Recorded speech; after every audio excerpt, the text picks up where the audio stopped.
in hospital medicine, 87% of patients who come to the hospital go through radiology.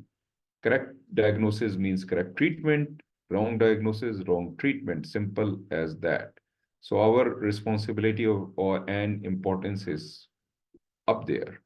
And overall, there is lots and lots of studies on this. But generally speaking, we make 3 to 5% is error rate, generally speaking, from various studies. And with this figure, worldwide, maybe 40 million radiology mistakes are made per annum. It's a huge number. I told you the history of the realm, and Dr. Ram Chetal was involved with Dr. Priya Suresh, who was his supervisor, and they formulated this concept started by the RCR. Departments had started these things, individually, some of the departments in early 2000. By the year maybe 2010, or every department in UK is following it according to the guidelines of the RCR. And the names have changed over the years. From READ, it became real, and that is why we call it real meeting. Various project directors historically who have sort of led this project. And the realm concept, I gave you the brief about it. Key point to remember is this thing. So anonymization is the key thing. We don't want to hear who made the mistake. We are least interested where it was made, which center was involved, things like this. Everything is anonymized. Similarly, of course, the patient's data is also, patient's name and ID is anonymized. That is obvious. So that is the key component of realm, and that is how we can learn from it. So the any disciplinary type of, proceedings, anything legal, any other thing, that's a different world. But there is a line here, which is anonymity. So with this concept only, we can learn. Remember, it's not shaming and naming, it is learning. So that is the key concept. And that is the only way to learn. Even in a department, when somebody makes a mistake, there is, it is kept anonymous. Only the conveners of the meeting, they know it, and the person knows it, nobody else knows it. I also showed you my own mistakes, and I am a huge believer that seniors like myself, we should be role models, and this is what I do. If I make a mistake, I actually talk about it. But don't think that that is mandatory. Mandatory is anonymous. Nobody should know who is reporting. But I do talk about it for the simple reason that it's a culture which we have to develop, and one has to be a role model, that anybody can make mistakes, and all of us should be morally, integrity-wise, should be able to own up to his or her own mistakes. So I showed you mistakes which I had committed. I think that created a lot of impact, and that was the purpose.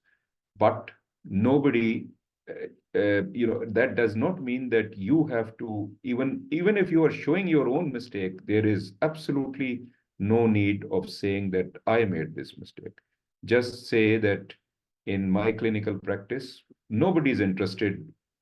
Did it happen in your department, some other department? Did it happen, online? Some external reporter, a reporter from another country made this mistake. Nobody is interested in that. Just, describe the mistake and what are the learning points. I also told you how do we conduct this meeting in Basildon, and we have got 2 consultants who are in charge. Anybody who makes some mistakes, it might be pointed out by colleagues or clinicians or anybody else, go goes to them, only the reporter and the conveners of the meeting, they know the ID of the person who has reported, and then we go through it and learn from it. This is how we do it.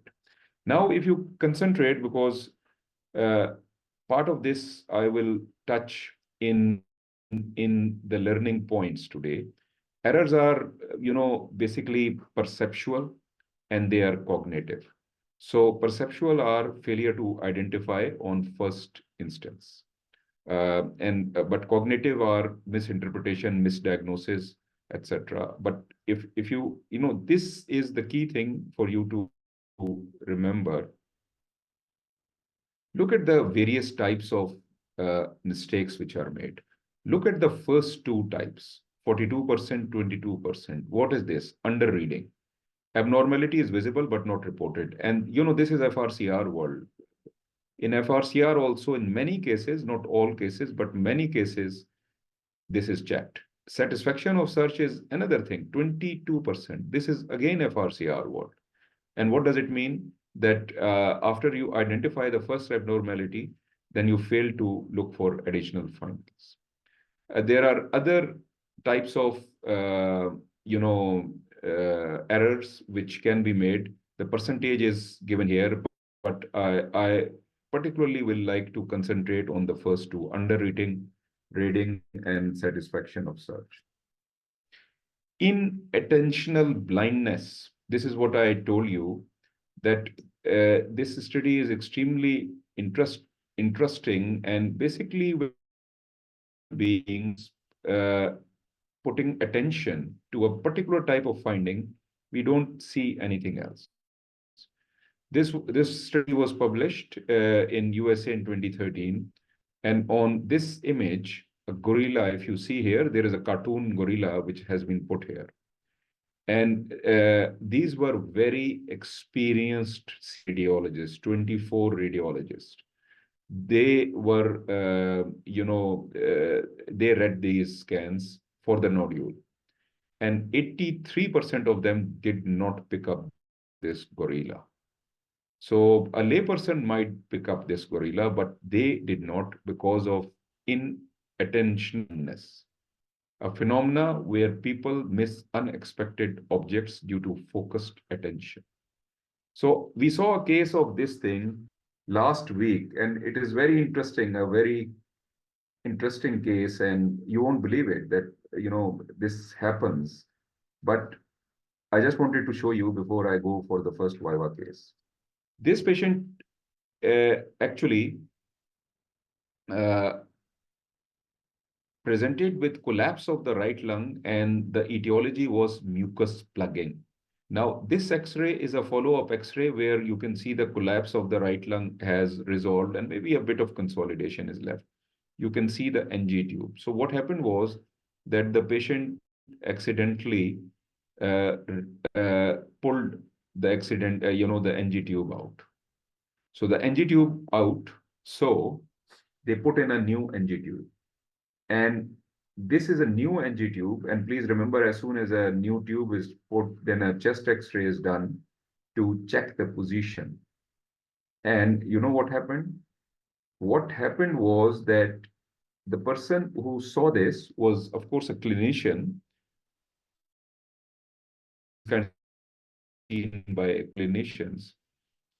And he, because his attention was totally on the NG tube, can you imagine he missed this whiteout, complete collapse, because whole of this attention is there. And he was asked by the seniors that, the NG tube is fine. Answer was, yes, it is fine. And after a few hours, no harm was done. Just after a few hours, somebody else, the seniors, said, wow, what is happening? And then the person who had seen it, he saw this and he was shocked that how could he have missed this? So this is inattentional blindness. The eyes were just looking for the NG tube position and missed this. So uh, retrospectively speaking, nobody believes it. But the point is that we are human beings, and that is the key thing to remember, that nobody is perfect. We will always make mistakes. We should not judge people on them about is the key message. So this is a very interesting case of inattentional blindness. There is a gorilla here which was missed. Right. So let's start now. Candidate one, are you with me? Yes. Okay, so today I am not on my Mac. So just 1 second because I am. It's going to be a hybrid type of a model of a Viva because of time factor. Okay. We will go and ask questions accordingly. So just 1 second. Please remember, these are all real life cases, real life scenarios.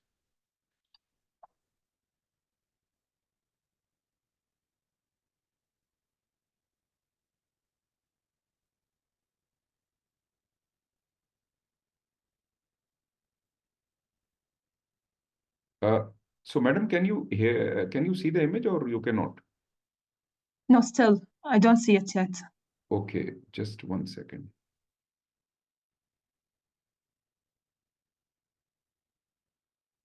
Okay. Yes. Now I can see it. Yeah. Okay. Let me give you the history, and then you can ask for mouse if you. Okay.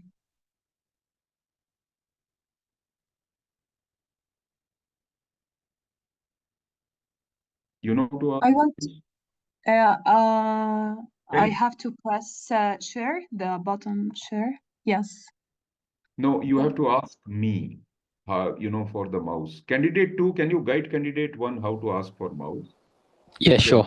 On the top of the screen, you should see an option called View Options. View options. View options. Yeah.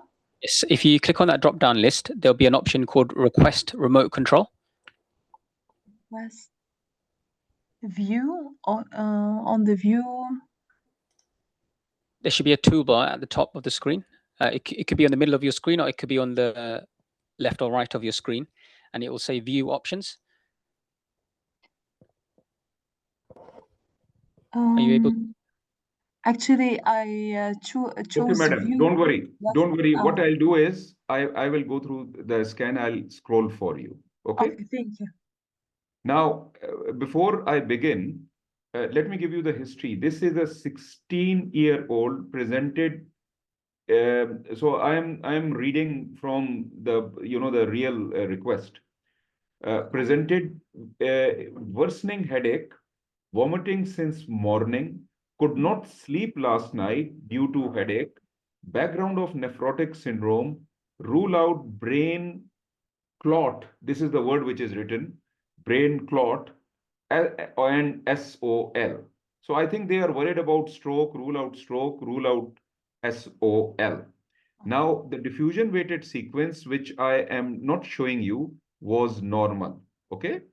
So, madam, did you hear that? Diffusion was normal, right? Okay. Yes. Now, look at this flare. Don't speak. I'm going through the flare, right?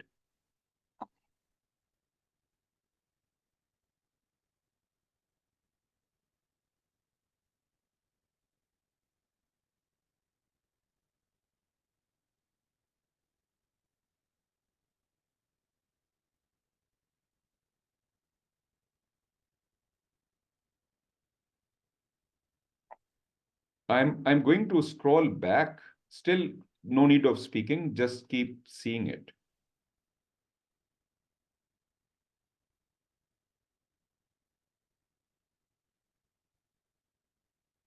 I hope the audience is also doing the same thing, but don't put anything in the chat right now.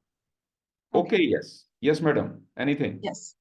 Actually, for now, what I can see is that the left transverse sinus appears slightly distended, and it contains multiple T2 hyperintense structures. Likely, they represent clots, So for now, and based on the given history, I'm suspecting a venous sinus thrombosis of the left transverse sinus. And on this study, anything else you would like to see to confirm? So we have got just Actually, regular, we have I got want to just see the regular axial SWI images. axial SWI. This is the axial SWI.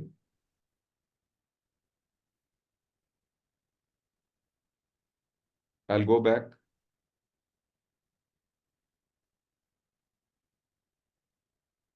Actually, there is blooming artifact seen at the site of the left transverse sinus, which make my concern still there. I would like, Any other sequence? Any other sequence will you like to see? yes, the axial T1. Axial T1. So I think we have got a axial T1 here.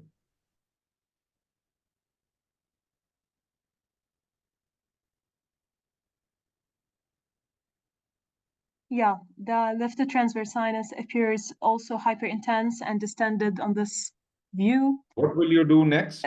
I would next, to make sure of the finding, actually, I would urgently convey the findings to the referring physician because it's an emergency and the patient should be started on thrombolytics or What I meant was, would you like to confirm the findings on some study? yeah. Which study? The axial flare, the axial on this study to confirm. No, so your concern, the findings you have described are absolutely fine. My question is a bit simple. Once you have picked this up and you are quite confident it's sinus thrombosis, will you like to confirm that this is sinus thrombosis, or just on these regular sequences? I actually would order an MRV. Okay, that's fine. Well done. Well done. So I take over here. Actually, the mistake or what happened in this case is that the reporter did not pick up the sinus thrombosis, which was brilliantly picked up by candidate one. So the learning points here is I will like to go through that. If you see here on a flare sequence, if you see flare sequence, usually it's a tricky finding, but usually there will be a flow void on a flare and T2 weighted sequence. Please remember that if the flow void is lost, don't jump to conclusions. You cannot jump to conclusions like this, because then you have to confirm on the available sequences, and I'll tell you which sequences you can. Here one feels that the superior sagittal sinus here is fine. Then there is where my mouse is. Candidate one, you can see my mouse? Yes.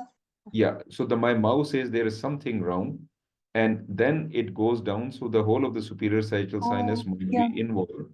Yeah, And it's also involved. Yeah. then the transverse sinus here, you can see the flow void on the right side. On the left side, there is something, and then it becomes even brighter. Yes. And then we go there. Now, on each, when you pick up these things on a regular study, you like to confirm it.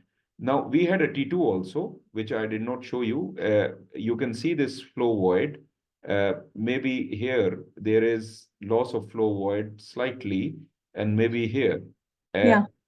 But this finding here is again confirmed. Now, you can take help of whatever we have done. The candidate asked for SWI. It was not very safe for the simple reason that there was a lot of artifact in this region.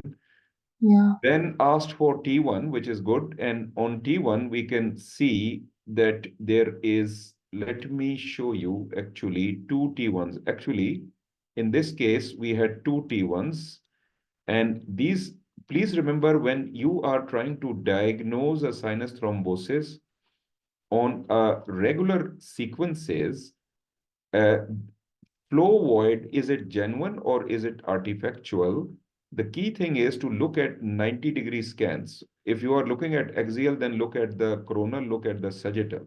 and then you can convince yourself. Now here, on this T1, this is what the candidate picked up on left side. Now we also had a sagittal, and on sagittal one can see, look here.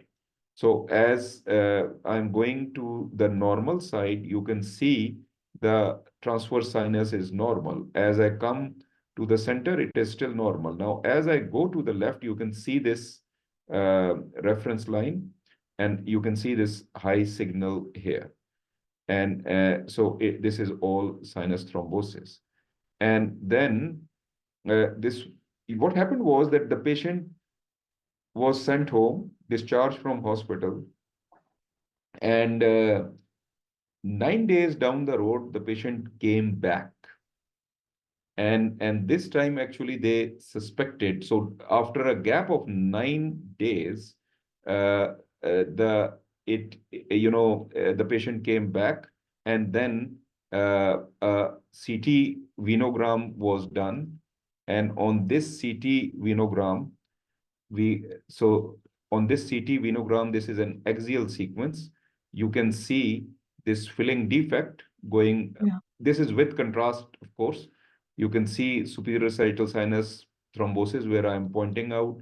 You can see this transverse sinus, and then I go to a coronal, and everything is thrombosed. So this is the superior sagittal sinus, which is thrombosed. We go back, everything is thrombosed, and there's a filling defect in this transverse sinus also. So well done, candidate one. Was well picked up. Okay, next case. So the learning points here are that your viewing protocol. Parenchyma is just one thing, but in your viewing protocol, your arteries, veins, vessels, etc., and venous sinuses should be part of your protocol. And on a plain MR, you can pick it up. So that is the learning point, and I've told you the technique how to pick it up. Okay, let's go to the next case. Next case is a 32-year-old male, high-speed trauma, road traffic accident. And on this high-speed trauma, this is a CT, whole body, brain, and cervical spine. The mistake is in the brain part of the report. So please, I will go through the brain part. Here you are. So I'm going through it. Are you looking at it? Can you with me? Yes. I'm looking at it.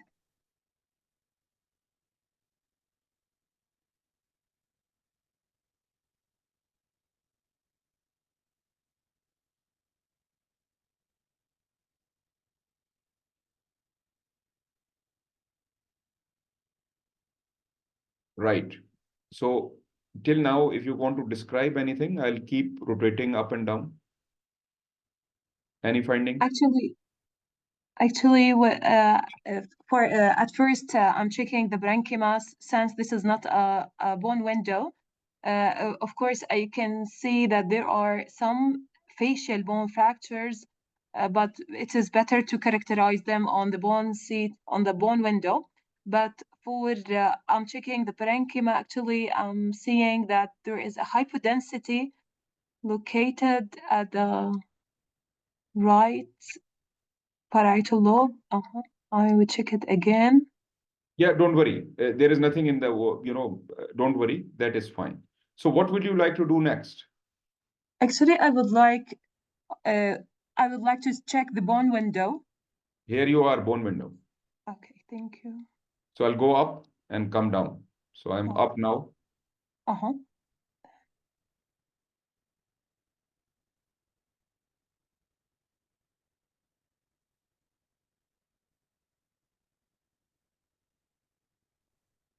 Actually, what I can see that there is a fracture located at the medial and lateral walls of the right maxillary sinus, which contained hyperdense content with air fluid level and So you're Crocky. worried about fractures in this region?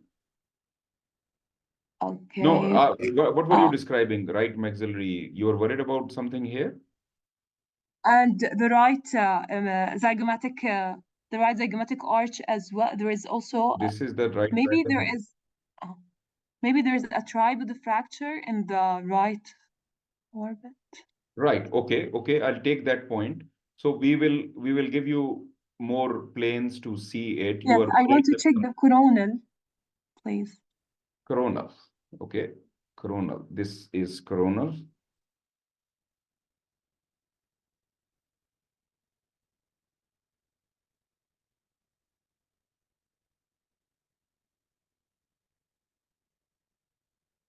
So there is a right orbital floor fracture and a fracture also in the right zygomatic arch. Zygomatic arch. This is the zygomatic arch. Oh, no, sorry. So no, it is located in the lateral wall So of the look at orbit. anything else other than this. Okay. Other than that,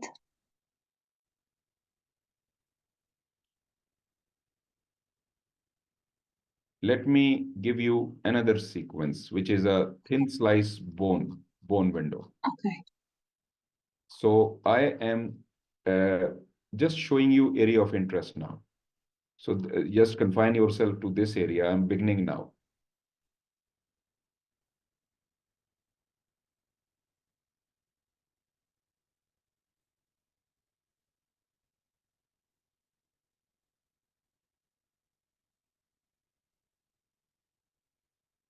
Patient also has got a lot of neck pain. Uh-huh.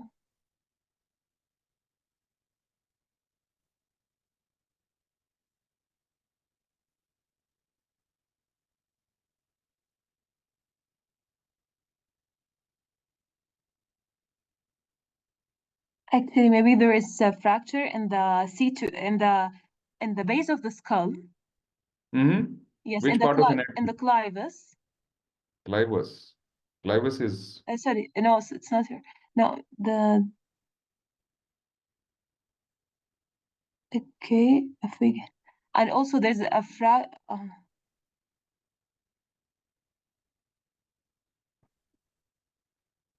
the right TMJ joint. Maybe there is a fracture there. Right TMJ joint. This is the right TMJ joint. Okay, the condyle. Yeah, Okay. there's a fracture here. In Maybe the coronal is better to characterize it. sorry, which part of anatomy? Name the area of interest, what you are looking at. The ramus Of of the right mandible, the ramus. Okay, thank you. In the chat, anybody has picked up anything? Left condylar fracture, well done. One of the findings is well picked up. The second one is too subtle, but I showed you actually intentionally. Anybody, there is another finding which was missed. Anybody? Atlas. Okay, good.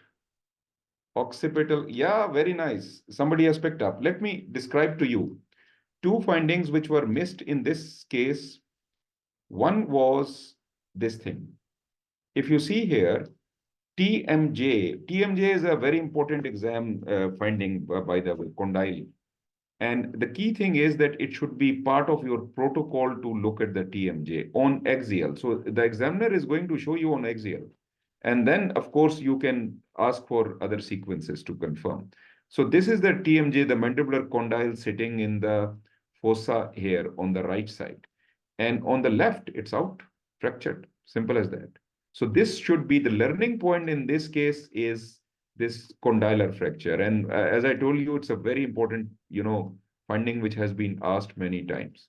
So, and second thing is that if you go, this is a bit harsh, but the finding is there, definitely there. Harsh doesn't mean that the finding is not there, but it's a bit subtle. So if you see here, there is a fracture here. Now, if you pick it up, then I'll ask you the anatomy. What is what? So what is that this is the arch of the C1 arch, and this is the dens. So this is C1, and then this thing has to be the occipital condyle, the part of the occipital bone which is joining the atlas here, and that is fractured. So this is the fracture which is there. So these are the two things which were missed. So what we have learned from this case is robust protocols, and but condyle one is very, very important. The second one was very subtle, but the finding is there. We have got no place to hide once we miss something. But from the exam perspective, the condyle one is very critical. You have also learned from today onwards that when you look at the axial anatomy, then what is what? Let me uh, put it with a sagittal. So this is a cell, and let me make this also a bone window. So if you see here, look at this reference line and try to develop your axial anatomy. Look at this line. This is your C1, this is the dens, this is the C1, this is the dens. So the C1 is going on, and this is the condylar process of the occipital bone, which will make the joint with the atlas. And this thing is fractured. If you see here, where I am pointing out, it is fractured here because this is a high resolution thin slice, which I am showing you here. If I make from here, I make a coronal, you will see it very well. So this is the joint. Look here. This is the occipital condyle. And look at this comminuted fracture here. And this is the atlanto atlas joint. Atlanto-occipital joint. So you can see this fracture. So these two findings were missed here. Candidate one, well done. Candidate one, the format is slightly different. Please be with me if it gets late. The idea is that I'm going to rotate quickly, and I might come back to you. I might come. Yeah. So candidate two, are you with us? Well done, candidate one. Candidate two. Yes, I'm here.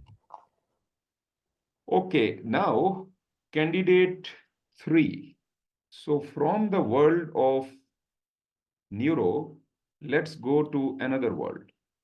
Now, this patient, the clinical is, this is a 42-year-old female. She is a known case of breast cancer. And this is a follow-up scan, just to see if there is anything wrong. I will go through the chest part myself because of time factor. So if you see, you can see the breast here on the left side, and the breast on the right side is missing. So these kinds of findings, develop your reflexes for the long cases where, you will write right mastectomy, right? So, and as far as the chest is concerned, on this arterial phase, we don't see any filling defect to suggest any PE, etc. There was no lung nodule, no to consider any metastasis. And then we go to the abdomen. Over to you, candidate two. Over to you. Abdomen is yours. I'll try and request for control.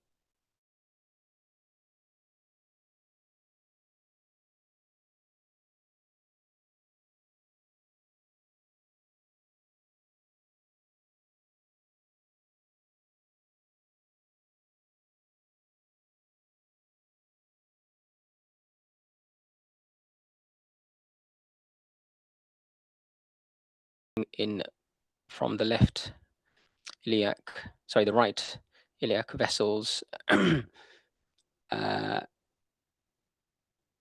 So it's the venous system basically. So I can see a thrombus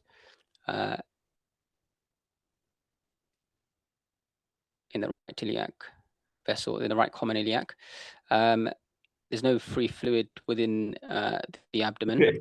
So you have picked up a thrombus. Can you, anatomy-wise, where is this thrombus? So it's the common.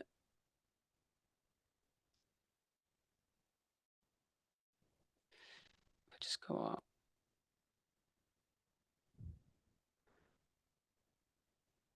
So the IVC is there. The IVC is completely. There's no filling defect of the IVC.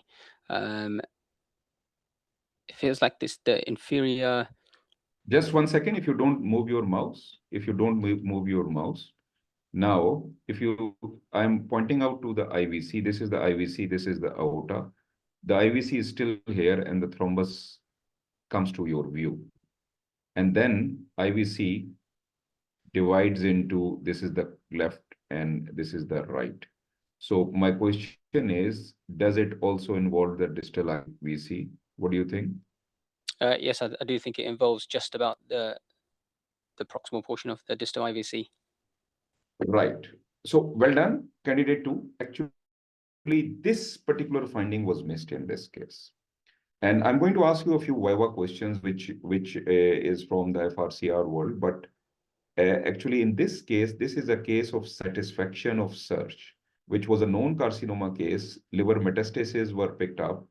And it was quite an elaborative report, and many things else were ruled out, lymph nodes very correctly, no axillary lymph nodes, no this, no that. But the IVC thrombus, which extends into the right common iliac, that was missed. So well done that you have picked up. But this also becomes an exam case. Now, when you pick up an IVC thrombus, so you should have a clear-cut idea that what kind of questions can be asked and what is the management in the real world for these cases. So first of all, this kind of a case can be asked. You have to ask, in this particular case, there is a chest inherently. Once you see this, you should ask for a chest, and particularly to rule out PE, because there might be some PE sitting there. In this case, there was not. Now comes the question, how is it managed? So what will you advise regarding management, candidate 2? So I would advise for interventional radiology. So what are they going to do? What is the management for this kind of a thrombus of IVC?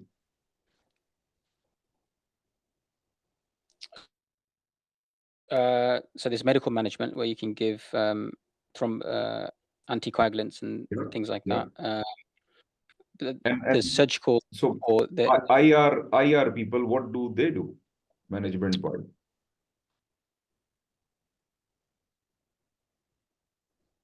Anything comes to your mind? A device which they can put in? Nothing comes to my mind. I know where they can catch the thrombus and then retrieve it back. Yeah, that's a thrombectomy if you want to say that, but basically IVC filter, right? But the concept is that the questions can be around it, but your answer was correct. IVC filter is not, the first line of treatment. The first line of treatment is, anticoagulants. And in anticoagulants, suppose a patient cannot have it, and that can be scenario. So you should know the conditions which, it is a relative contraindication, blood dyscrasias, etc. In the real world, there are many drugs. There are so many other things. If a patient cannot be anticoagulated, then you refer to the IR, and IR will consider IVC filters. The concept is that it should not go into the heart. So in this particular case, there can be extended questions. What will be the approach? So if you see here, as we go, this is in the IVC, and maybe an expert IR radiologist can pass through the left common and then pass, because part of the lumen is involved, part of it is not involved. But you cannot go wrong with another answer. They will use the jugular approach. So remember that. They can come from the jugular vein upstairs from the neck and then go through the superior vena cava and then the inferior vena cava and deploy it here if the thrombus is there. So these concepts are important to remember because there can be extended questions. Good, well done. You picked up the mistake, by the way. You have not learned, candidate 2. So that is well done. Now, next is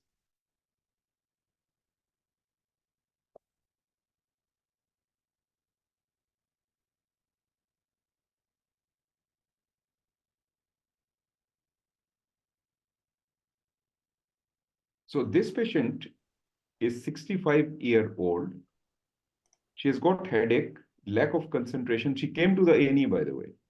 Rule out infarction, correction, rule out hemorrhage, rule out SOL. This was the clinical. Over to you. Okay. So I'm just going to scroll and present my findings.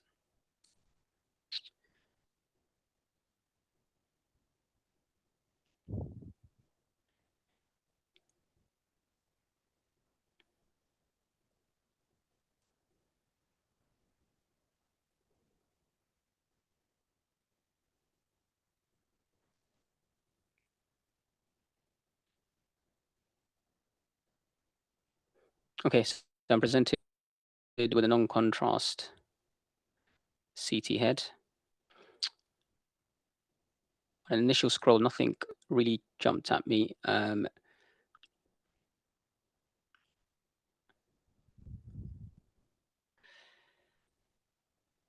a few areas of air locules within the. No, don't worry about air locules. Now I'm just centering around the third ventricle. Right. Area, and so what I can appreciate is there is obscuration of the third ventricle, and there's some hyperdensities centered around both thalamic regions, but I can't appreciate any acute hemorrhage, although I'd also look in subdural window, check for bloods and bleeds as well. Excuse me, you used the word hyperdensity, or you meant hypodensity? Low density. Low density. Okay, very good. Low density regions in the centered around the both thalamic regions. I'm just going to look at if there's anything else apart from that. So I'm just looking at the basilar artery just to make sure that there isn't a basilar artery thrombus, given the history of SOL and potentially a stroke. Yeah, not convinced with the basilar artery. I think it looks unremarkable. But given these findings of a sort of generalized edematous changes around the thalamic region, I will be concerned of potentially an infarct of that region. I would. So which region? You're talking about a thalamic infarct there? Potential thalamic infarcts, bilateral. Bilateral. How will that happen? Because of the potentially of a artery of Petron. Okay, good thinking. But usually, the thalamus has got a blood supply. Remember this, which is a mixed blood supply. So whole of the thalamus should not go like this, unless it's a global thing. Please remember, part of the thalamus is supplied by the MCA, part is by the posterior circulation. Okay. Okay, so what are you going to do next? So given these findings, I would refer my findings back to the clinical team. I'll do an MRI head. Okay. Very good. Excellent. Well done. And your case is over. I'll take over. In the chat, what do you people think? So candidate 2, I've taken over the mouse. In the chat, yep. What do people in the venous infarction?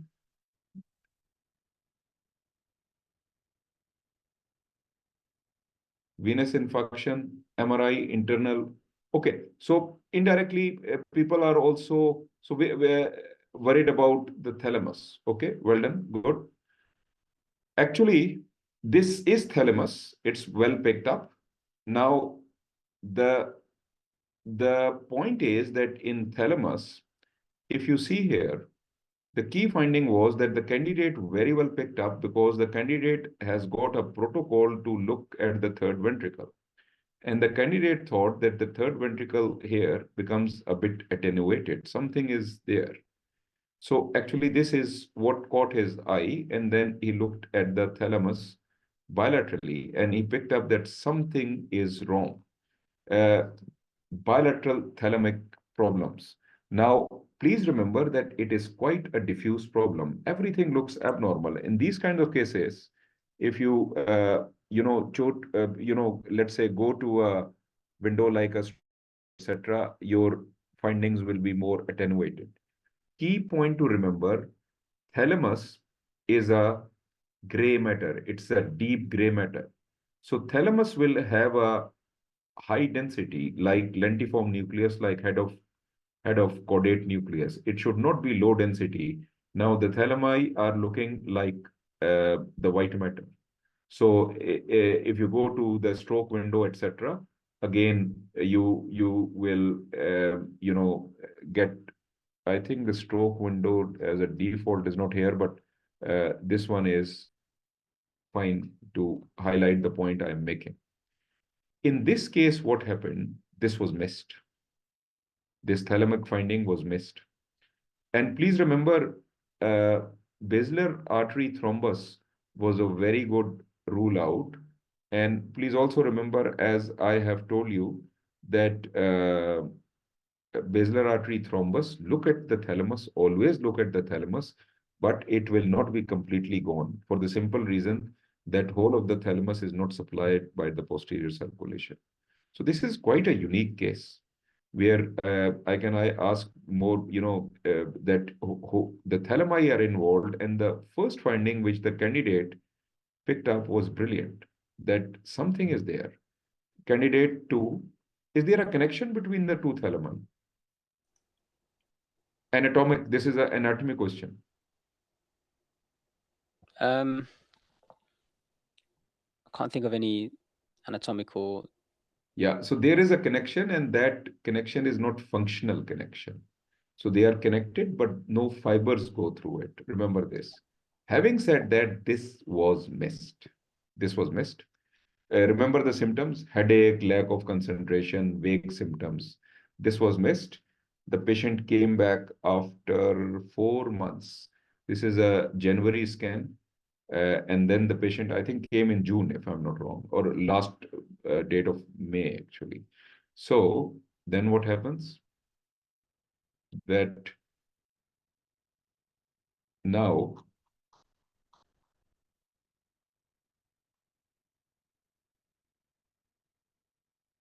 the hypodensity becomes much more obvious, right? Anybody will pick it up.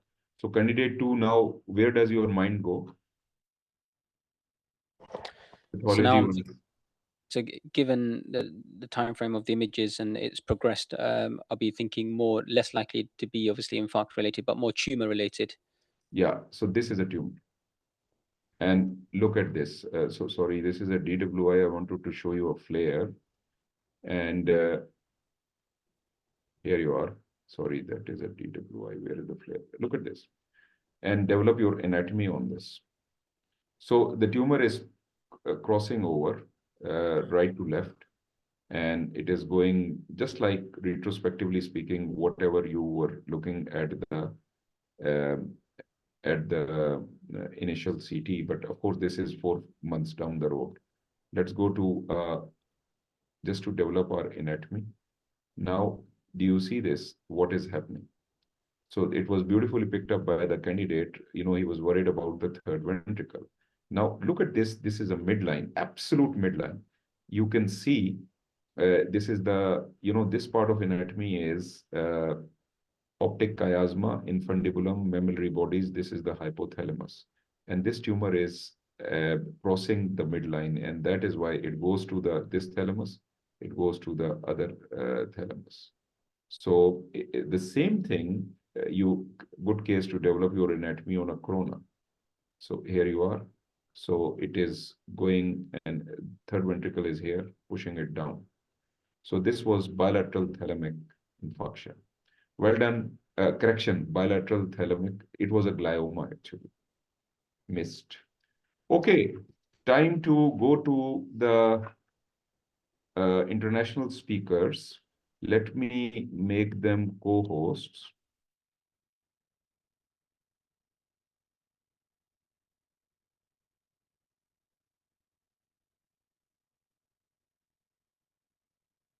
Uh,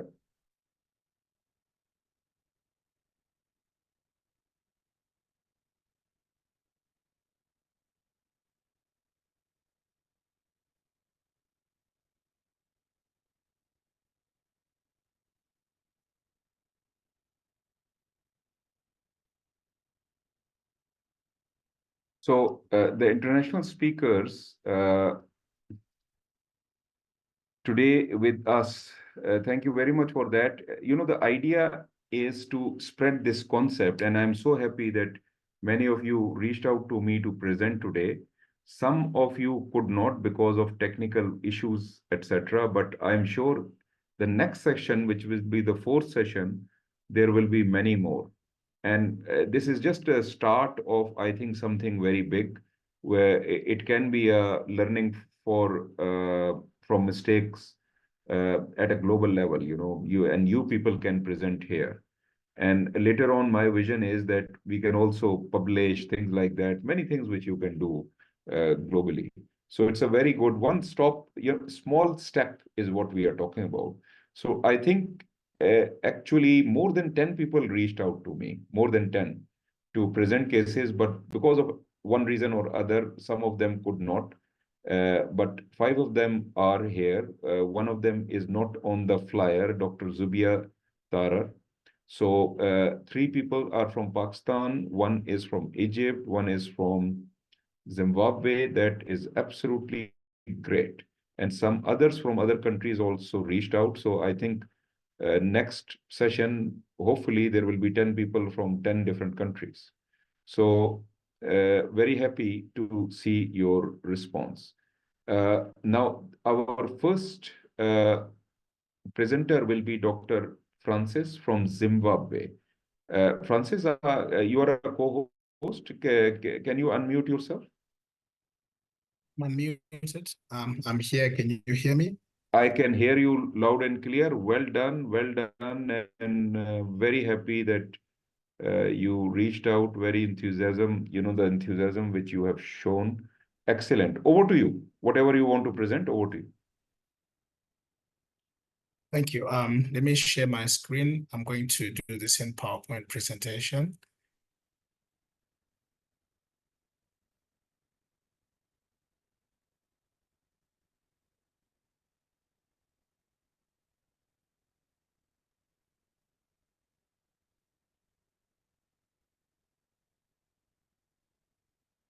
All right. I think there we go. Can you see this slide? Yes, I can see it. Okay. Good. So I call this presentation in short, the ugly ducklings, and you see why. So, Francis, your voice is breaking up. So we came across at our center this patient, a 19-year-old soccer player. Oh, okay, all right. Can you hear me better now? Francis, what I will do is that you speak. Hello, can you hear me better? I can hear you much better than the audience, and I will sort of repeat. So, Dr. Francis has said that this is a 19-year-old patient, which he reported. Over to you, please. This is a 19-year-old patient who presented to us with back pain after a fall during a soccer match. So he comes in walking with his very anxious mom. He is due to write his exams, and he had been on painkillers for about 2 weeks, thinking that his problem will go away. So he'd been sent back from school, and then he came to us with a request for a lumbar spine MR.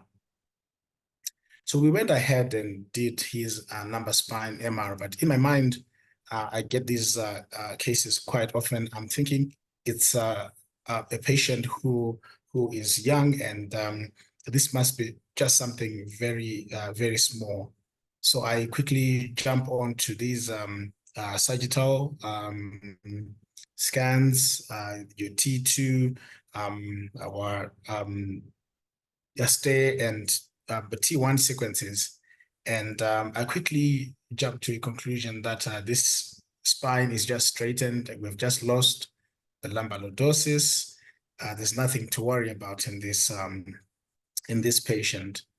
I don't go through any other sequences, and I'm just hoping that this patient is fine.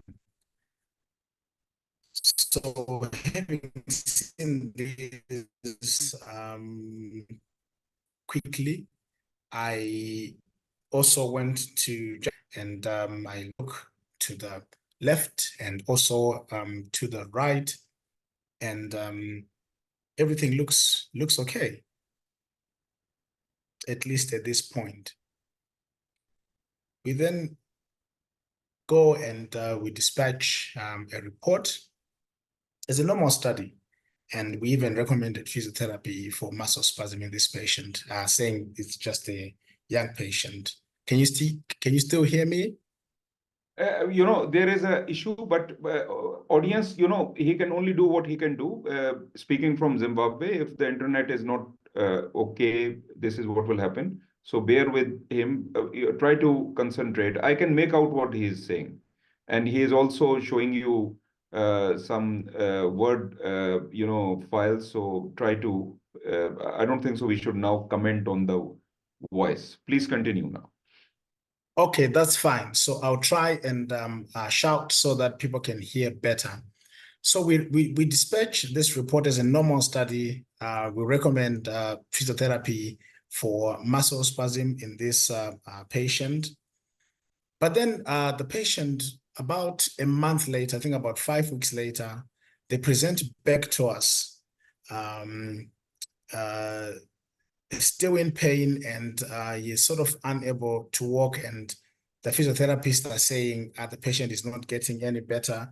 They send him back to his clinicians, who send the patient back to us to try and have a relook at the patient's MR. And so, lo and behold, we go back to check the sequences again, and this time I go through the full protocol of checks, starting with the scouts. And these are pictures that I normally did not look at, to be honest. And this is what comes out. So we have got a scout image here, and clearly we can now see that there is something very wrong in the iliac and hip region on the left. Checking the axials, I think there is also, high signal intensity that we can see there, but there is this image, which, I would just say it's an ugly image of a nerve view, and, it's now very obvious that there's something that is sitting in this patient iliac bone. We see it again here on this nerve view. So these are images that I would have just, scattered over and thinking that it's a young patient, but there was a tumor sitting there. We then call the patient back now for a pelvic MR. And now that, because we have this is what we then find. Now I've gone through the scout, and this patient has got a huge mass engulfing pretty much all the muscles in the pelvis, and also in the hip. I'm just looking at this, what I normally call the ugly pictures on the MRI machine, and this is what we get further sequences, then really prove that we have got iliac bone and infiltrating all the muscles of the hip and also the pelvis. So what I learned from this case is we need to look at all those scouts. This case, I think this is a very obvious finding, but because I was just really looking at the spine and thinking that is a young patient, I did not pay attention to what it is that happened to this patient. So scouts may not be pretty, but if you give them a good look, and we should look at all the sequences, no matter what the history is. And if possible, read all the images before you look at the history to sort of avoid this bias. So this is the case that I learned from. I certainly learned from it, and from now on, check all the pictures and sequences that were given on the MR. Thank you. So this was my case. Brilliant, brilliant, people absolutely brilliant, overwhelming. Your last message is absolute, unbelievable. Own up to your mistakes, learn from them. You are a role model. So well done. So happy that you presented this. We will, because of time factor, right now, I was particularly interested what you do in Zimbabwe about these kinds of cases, things like that. We will discuss out of the meeting, and but right now I'll carry on. But well done, it was a brilliant case. Thank you. Okay, next is let me check Usama, I believe. Usama, are you with us? Yes, sir, I'm with you. I'll just turn on my audio and Over to you, video. Usama. Over to you. Yeah. Let me just share my screen.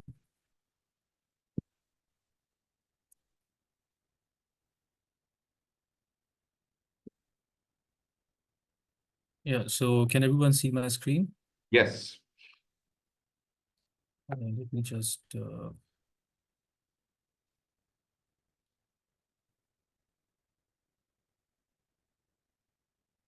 yes, so we'll just my name is Dr. Osama Faruqi, and I'm a radiologist from Pakistan, and we'll jump straight into the case. I'll just give you a bit of background. This is a middle-aged male patient who presented with altered bowel habits.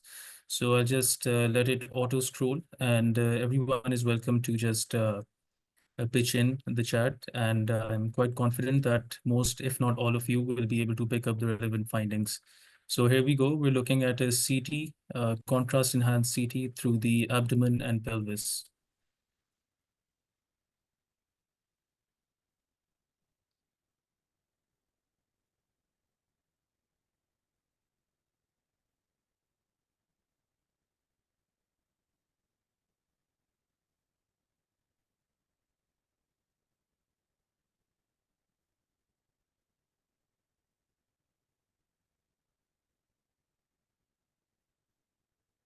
Yeah, so that's very nice. Some of you have picked up the finding of the cecal mass, and someone has also mentioned TCC. So I'm just going to scroll through this image once again to let everyone see this scan once more.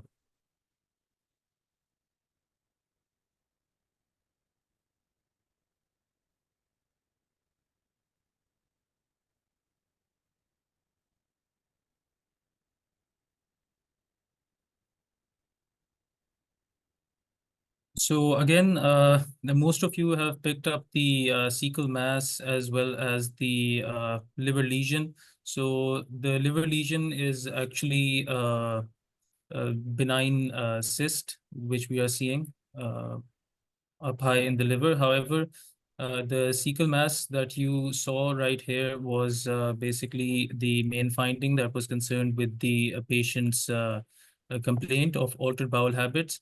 However, there was quite an important finding in this scan that I think just one person picked it up who mentioned early. And this is actually, if you see, if I scroll down, you can see that there is some ill-defined enhancement in the left ureter. So again, this is something that, initially the reporting radiologist could not, see this. And the radiologist who reviewed this case for MDT picked it up. And there was some ill-defined enhancement here in the left proximal ureter. And what we did for this patient was we had to confirm this. So we performed a delayed phase CT image, CT scan for this patient. And actually quite a beautiful image that we're going to see here on the delayed phase. We can see that there is actually a polypoidal small mass that is appearing as a filling defect on this scan and Usama, outlined excuse very me, nicely. Usama, are you Yes, projecting sir. the delayed scan because we cannot see that? Yeah, just give me a second, sir. I'll just Yeah. have to change my screen once more. Yeah, I think you can see this now. Yeah, we can see it. Yeah. So again, quite a beautiful image here that we can see a polypoidal filling defect that is outlined beautifully with contrast. And I'll just like to show this on the coronal image as well. And, we can see this filling defect outlined by contrast in the left kidney. We can still appreciate that ascending colon tumor.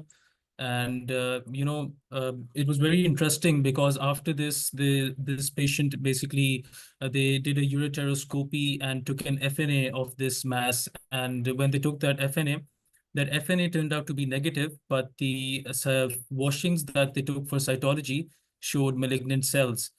And on the basis of that, this patient underwent right hemicolectomy, and this was actually biopsy proven moderately differentiated adenocarcinoma of the colon. And they performed a right hemicolectomy and a left nephroureterectomy in the same sitting for this patient. And believe it or not, this turned out to be a high-grade urothelial cancer, and it turned out to be a life-saving surgery for the patient. So once again, the very important thing is satisfaction of search. This patient never had any complaints related to his ureteric tumor and only presented with altered bowel habits. And again, even in exams, we automatically jump to the conclusion that, all right, altered bowel habits, let's look at the bowel, like the majority of you did. So, just keep thinking laterally. And again, very important, firstly, satisfaction of search. And then secondly, just, stick to your protocol. And a good tip to do that is to, if you see an obvious finding, try to look at everything else before you come to that finding. So again, this patient has had 2 follow-ups since, and he's doing pretty well. So that was my case. Thank you very much. Absolutely brilliant. Beautiful case. Really, really very nice case. So satisfaction of search, I think, is a big message. And the findings and the imaging was also brilliant. Thank you very much, Osama. Thank you, sir. So next we go to Reham. Reham is from Egypt. Over to Reham. Madam, are you with us?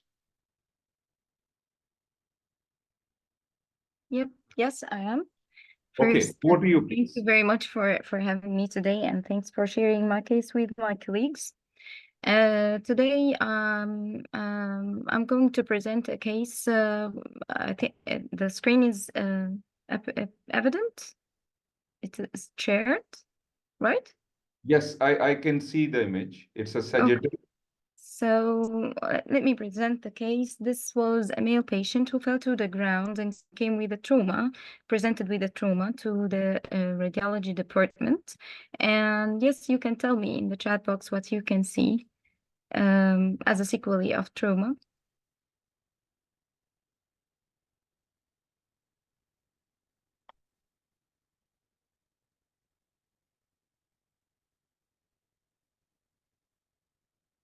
Any abnormalities can you pick with it?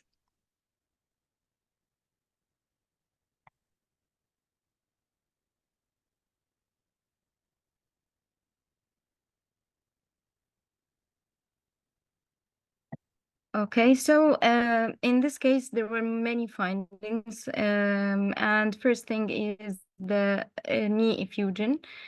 Second thing, there was also abnormal signal, slight abnormal signal in the fibular collateral ligament. And maybe we can identify it much better on the coronal images. The fibular collateral ligament have an abnormal signal, but still intact.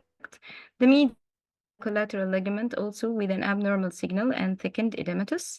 There is an abnormal signal also in the medial condyle. Everything matching with the trauma and the ligamentous tear, but there are too many findings. We can't appreciate the fibers of the ACL. Also, there is an abnormal signal in the ACL. Then assessing the axial images, again, the medial collateral ligament is kind of abnormal. And again, the abnormal signal in the fibular collateral ligament when we trace it downwards. And backwards again, there are a little bit of abnormal signal in the biceps femoris, which is not common. And again, there's an abnormal signal in the gastrocnemius muscle, abnormal edematous changes of the subcutaneous, which was not usual for cases of trauma, except if there was a big deal of fracture. And the thing that was missed here, I actually reported it missing the very important and crucial finding, which was the abnormal signal that is present here in the popliteal artery, losing its signal void with this extensive edema around and distension. It's usually that the popliteal artery is the same size as the popliteal vein, but here it is distended with lost signal and with edema around.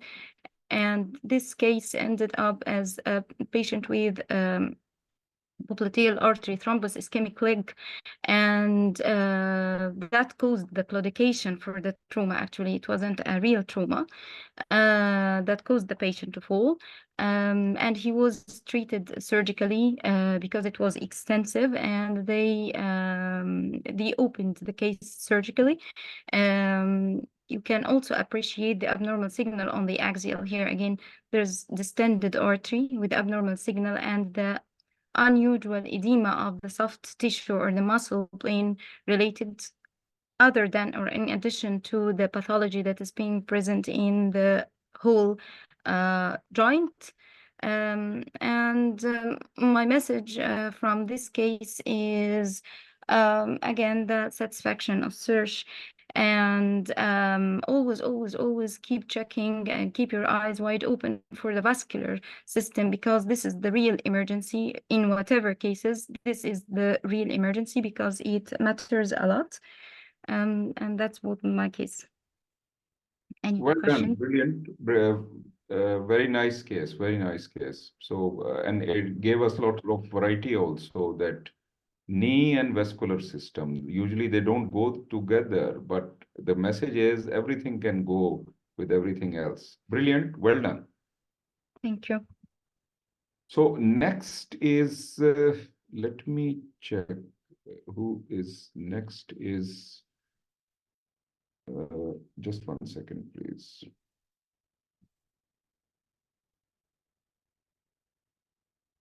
Dr. Zobia. Let me check if Dr. Zobia is a co-host. Yes, I have made you a co-host now. Madam, over to you. Can you hear me? Yes, I can hear you. Dr. Zobia is from Pakistan.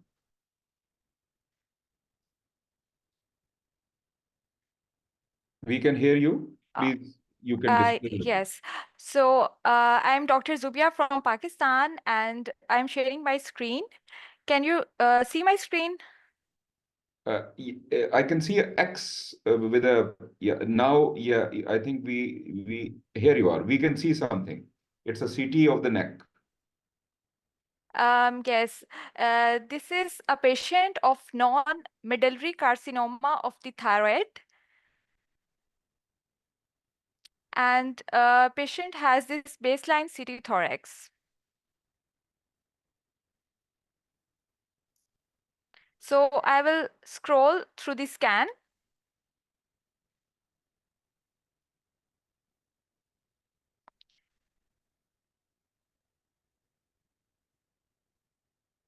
You can type your findings in the chat box.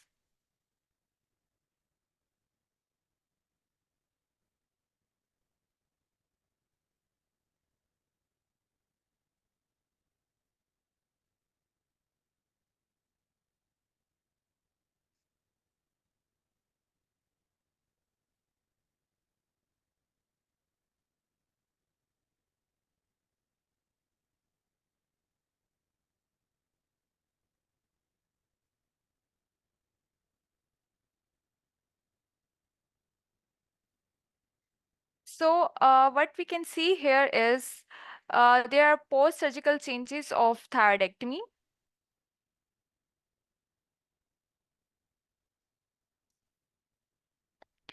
And as some of you have rightly mentioned that there are bilateral multiple enlarged cervical lymph nodes and the right supraclavicular nodal mass.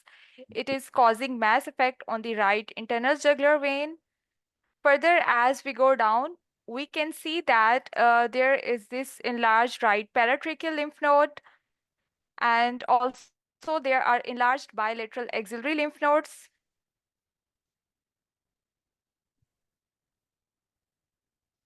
Covered sections through the abdomen, these are unremarkable. So there is another finding here. I'm just scrolling one more time, if any one of you can pick up.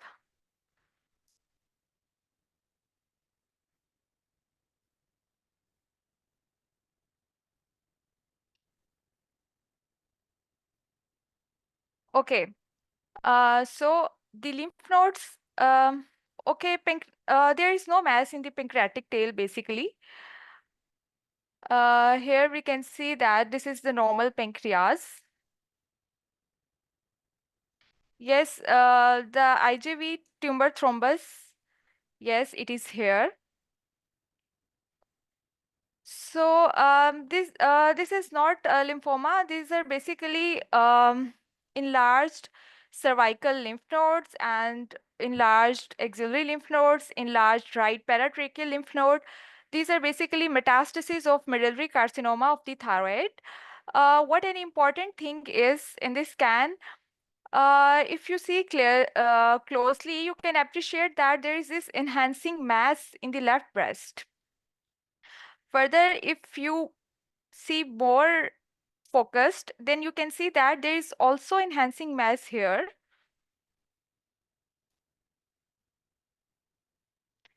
And these enhancing breast masses like here. So further, so these breast masses in the left side, these were initially missed. And subsequently, these breast lesions, these were picked up, and then ultrasound guided biopsy of this breast mass was performed. And this ultrasound guided biopsy confirmed the diagnosis of medullary carcinoma of the thyroid metastatic deposit. So this was basically a metastatic deposit of the medullary carcinoma of the thyroid in the breast, and we can see that there are multiple lesions. This one was the largest. So the take-home message here is that even though breast metastases of medullary carcinoma of thyroid are rare, but breast is an important review area. We must never overlook that. And though in this case, the bilateral breasts, these are dense, but the satisfaction of search, we should clearly and focusedly look at all the breast parenchyma, and if we look focused and we make it a review area, then we will never miss it. Further, there is another take-home learning point is that while doing ultrasound guided core biopsy of the breast masses, or any axillary lymph node, just focus on the pleura, because I have heard of a case, not in this patient, but in another patient, where there was pneumothorax while doing the biopsy of an axillary lymph node.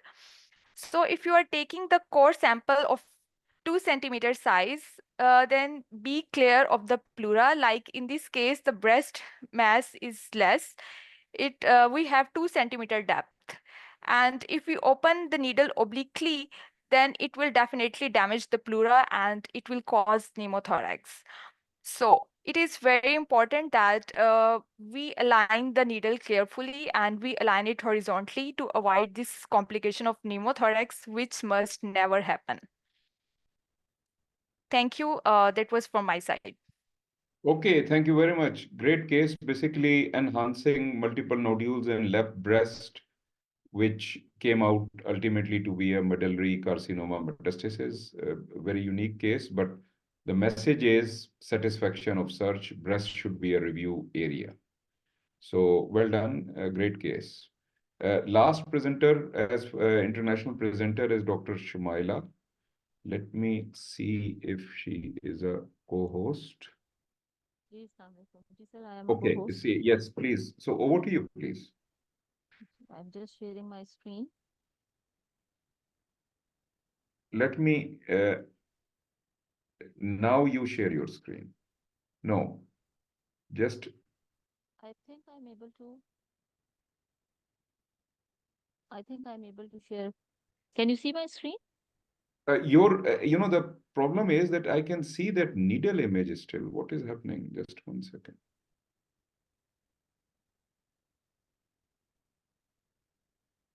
Can others see my screen? People in the chat box, can you please mention? Okay, people can see your Yes, they screen. can. Over to Yeah, you. yes, they can. Yes. Thank you very much for giving me a chance to present my case. I'm Dr. Shumaila Rooj from Pakistan. So this is a case of a 29 years old female who presented with left-sided with diplopia for past 5 to 6 months. Previously she had two scans from different places, and they were MRI brain, which were reported as normal. She came to our center for another scanning. So if you want me to show any particular sequence, I'll go through that. Otherwise, I will go using my own, sequence. So I'll start with the T2 weighted images first.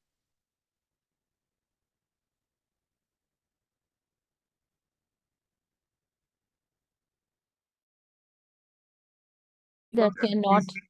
Please 1 second. If you go to the top of your screen, there will be a drop down Yes. where, no, I'm talking to the audience. I'm talking to the audience here. Okay. What is happening with some of you that there are two tabs which are visible. One of them is from the last presenter.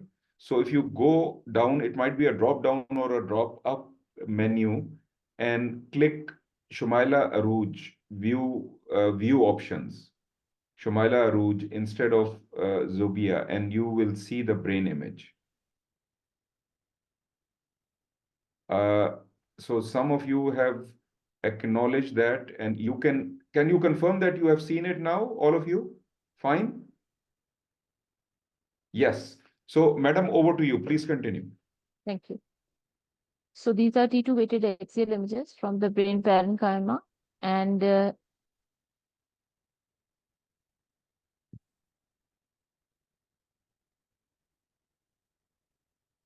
this is the region of base of skull.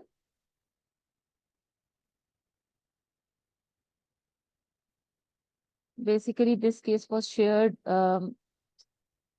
as it was reported as a normal MRI brain case. We performed MRI orbit as well. So I will just go through the basic sequences initially. If any one of you can appreciate anything other than normal, you can write it in the chat box.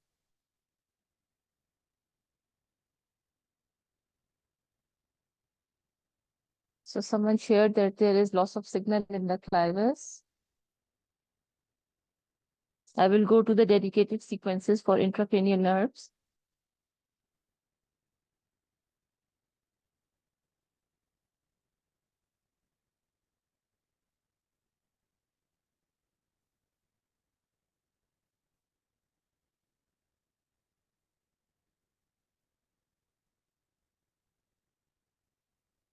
These are dedicated cis sequences for intracranial nerves.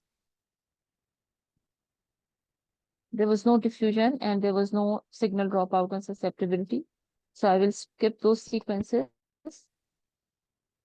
and I will go to sagittal T2 because somebody was trying to focus on the clival signals. I would just like to show the clivus here.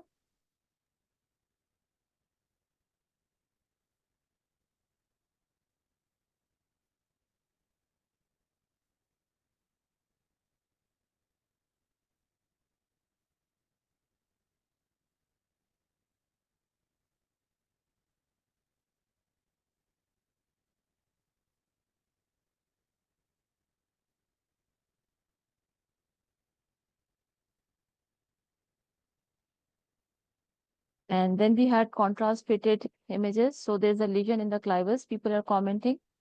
So basically these are post-contrast even weighted axial images. And we can appreciate that there is some pathological enhancement in the region of base of skull, which is involving clivus partly. It is going in the paracavernous region as well, going to the orbital apex, involving part of optic nerve. And there are some sinus inflammatory changes as well. Yes, people can appreciate. So there is some perineural invasion. So basically, if I keep two windows parallel and I just keep T1 plane and post contrast. So my take home message in these cases is, especially when we look at the patients who present with, symptoms of diplopia and base of skull cranial nerve involvement. So I've seen that comparing plane and post contrast side by side is very helpful. And especially when you have a dedicated, clinical question, a specific clinical question that a patient has diplopia, you should make it a habit to look at the base of skull in depth, especially the T1 weighted sequences, because we know, all of us know that the fat signals on T1 are our friend when we are reporting MRI. So when we lose fat signals from the base of skull in the region of clivus, in the paracavernous region, in the parapharyngeal spaces, so it is very important to, report them, especially when you have a dedicated history. So this was basically the fungal sinusitis involving the fungal infection was involving the paracavernous region, and the patient had a history of 3 to 4 months. So it was missed initially on MRI brain because MRI brain was, not in detail covering rest of the base of the skull. But when we performed brain and orbit both, we were able to pick it up.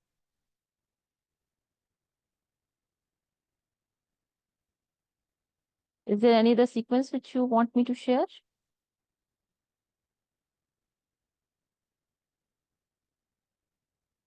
If anybody wants another sequence, please write in chat.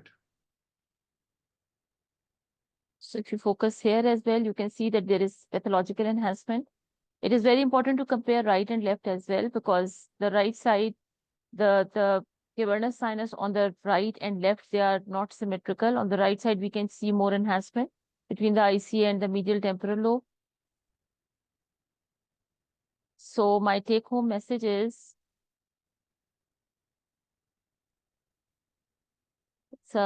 it's a small take home message, which I hope I can share on.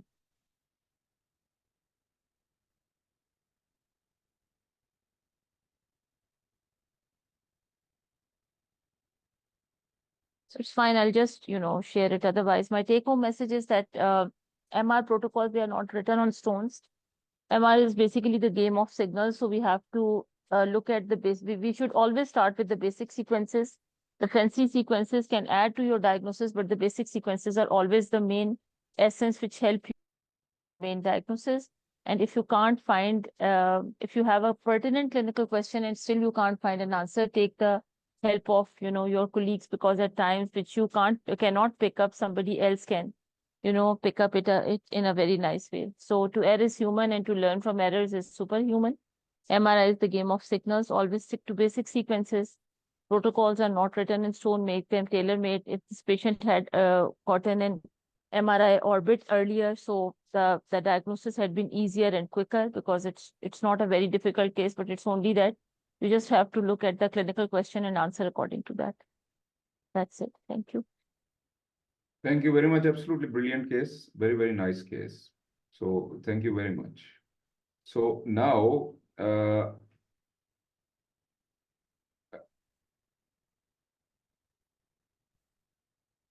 just a message to everybody. We intend to do this, maybe 8 to 10 weeks, one meeting, we can start that, see how the interest is. If it grows, we can also make a separate, sort of a day for this. It all depends on interest of the people. I think 5 people presented. As I told you in the beginning, there were maybe more than 6, 7 people who communicated with me, but because of some factors, they could not present today, some technical factors. So I think next time I will announce, reflect on the program. Some of the meetings are already allocated. But later in the year, I think we must do another meeting, keep the momentum. And more people should present. It's a very, very good, exercise to learn from each other. This is really global. So thank you very much to all the participants who presented today. So with that, I go to the next case, which is candidate 3. Are you with me? Yes, sir, I can hear you. Okay, let me see where I was. I was in candidate. Just 1 second. Okay, so.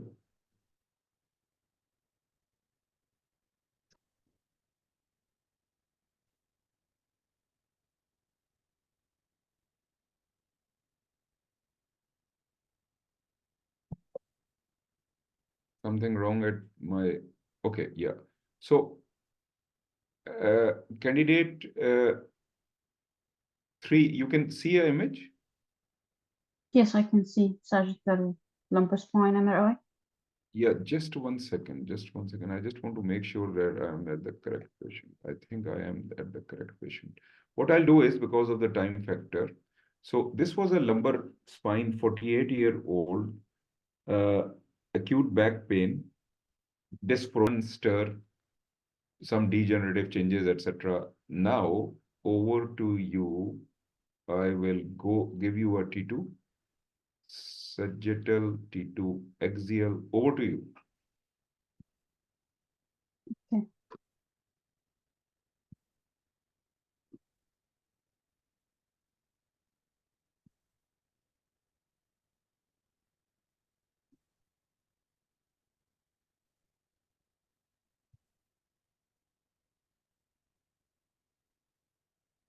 Okay, I could see here in this axial T2 cut that there is a left renal mass. It is heterogeneous, cortical based in the mid zone. Previously, the data told us 32%, some studies less than that. So RCCs, now the key message is that you have to, on axial, we can see that once you look at inside the canal, look at outside the canal, what we call non-MSK findings in MSK imaging. Kidneys are visible, so there is a mass there. Please also remember that these masses can be seen on a scout if there is a proper scout. It all depends on the physics which has been used in your department. In this particular case, our scout is not showing it, but develop your eyes to look at the scout.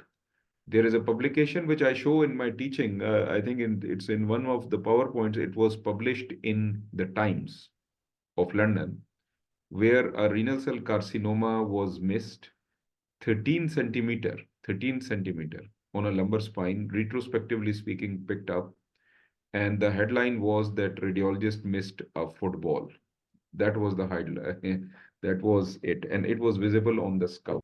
So once there is a scout on which things are visible, you must see it. In this particular case, it is not, but it is visible on the axial. Well done. That was quick. Now let's go to another case. Now this one,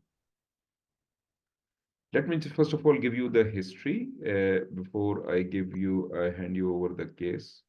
So this was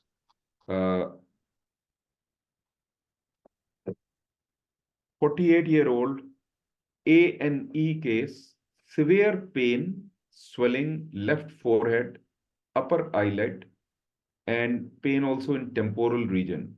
Fever, inflammatory markers raised, abscess, question mark, question mark. Over to you. She is 48-year-old female.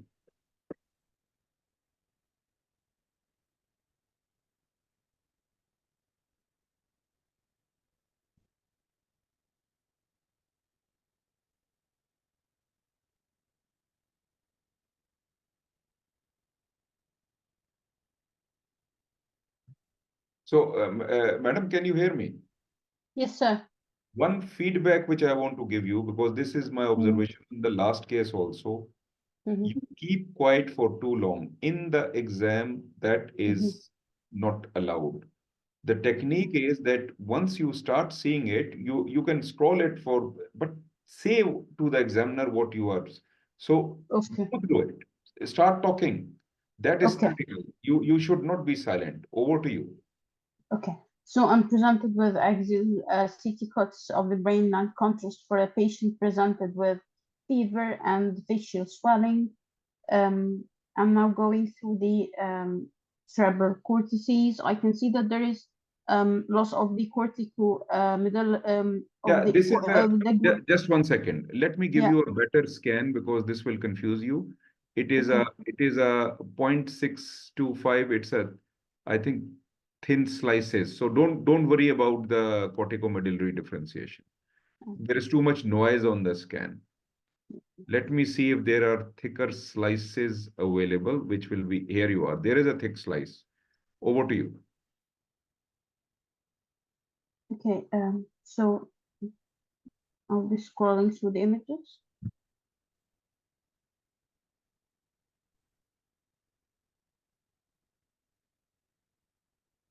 So my concern here is about right maxillary sinusitis, as well as some thickening of the preseptal soft tissue of the right of the right eye. It's minimal.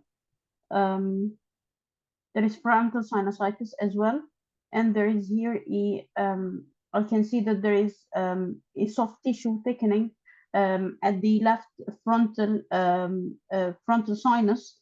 This is suggestive of pot spotted tumor, which is actually an inflammatory process at these frontal sinus, causing this swelling. I'll be concerned about presence of epidural abscess as well, and if there is any rarefaction in the bone. So in my routine practice, I will change the window to subdural. Sorry, yeah, You want to see the subdural window or the bone window? both of them, because I need to see if there is any epidural or subdural collection, as well as if there is any bone destruction. Right. So as far as subdural is concerned, let me make a window for you.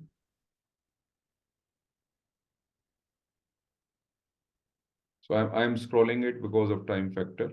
Yeah.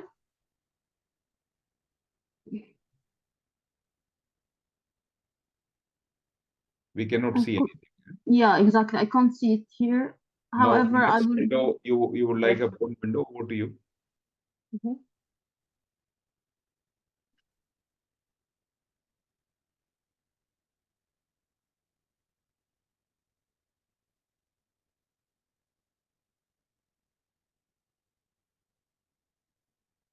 So there is some rarefaction in the bone, however, it is intact. The outer and inner table here are intact, although there is some rarefaction here at the outer table, but it's sorry, at the inner table, but it is not significant.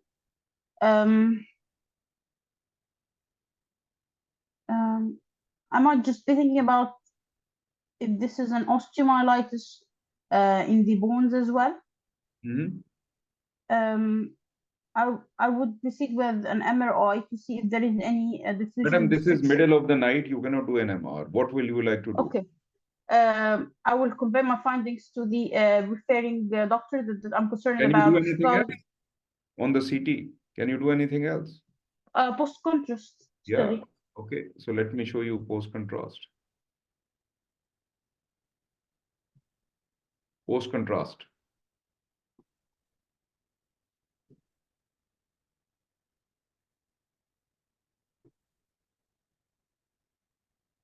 Here I have to check if there is any thrombosis in the superior-ophthalmic vein and the cavernous sinus as well, because this is a complication of the orbital inflammation.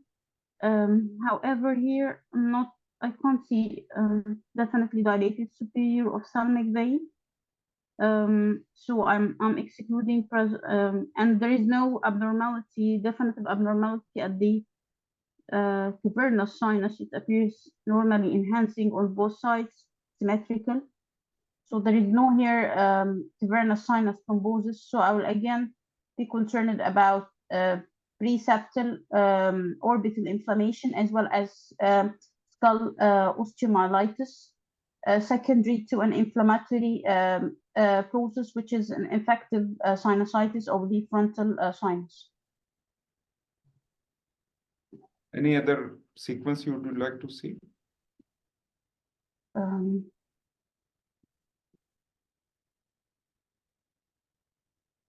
Which is the coronal sequence? Coronal. Yeah, to see if there is any I mean, if there is any asymmetry between the cavernous sinuses. However, I didn't see any significant cavernous sinus thrombosis. This is corona. Okay. Just 1 second. Yeah. Okay. So this is a coronal, and what is your area of interest in this one? I just wanted to see at the cavernous sinus, at the pituitary fossa on both sides, if there is any asymmetry on both sides. I think it's. So what is your conclusion? Just give me your conclusion. My conclusion is frontal sinusitis complicated with the skull osteomyelitis. Okay, thank you. So the diagnosis is correct, but the findings are more than this. Candidate did very well to rule out a few things.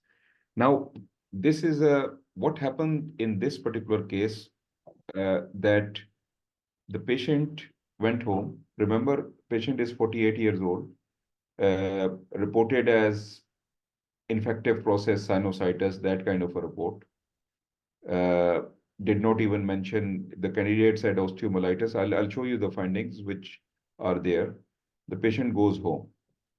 The patient remains unwell, and somehow or the other does not come back.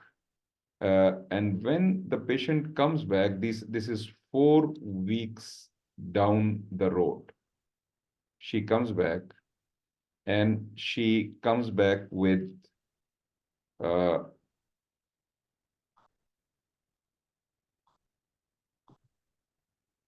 sorry.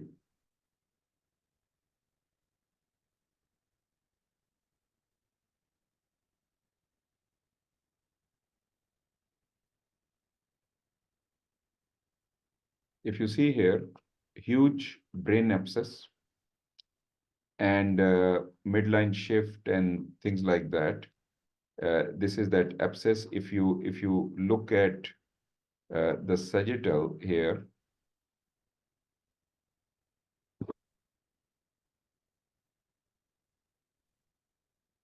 let me put them together and put this thing here, the axial. And you can see this abscess. You can see this, there's a bony defect here, and this defect was also present in the first scan. If you see here, there is an epidural abscess here. There is a epidural abscess, and this is that frontal abscess. And of course, now there is a parenchymal abscess and midline shift. And on the other hand, there is a preseptal abscess here. The problem is that on the original scan, which is this one, here you are. Do you see this abscess here? In the Oh chat, yeah, I can see it now here. do you people see this abscess here? So there was an abscess at that point also. There was an abscess, which was an epidural abscess. This is that soft tissue abscess in the frontal region. There is a bony defect here, which is of course, osteomyelitis. So the key point is that all sequences should have been seen very carefully, and bone window, etc., should have been seen in thin slices, things like that. And this abscess was missed, and we can see how it blew up over 4 weeks. So that is what was missed. Thank you very much, candidate 3.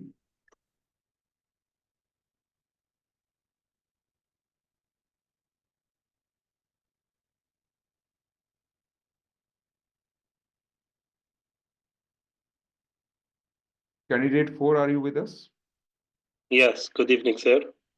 Good evening. I am going to tell you the scenario. The scenario is that this patient presented with acute stroke to the ANE. I'm not showing you the plain CT, which had some doubtful findings of infarction.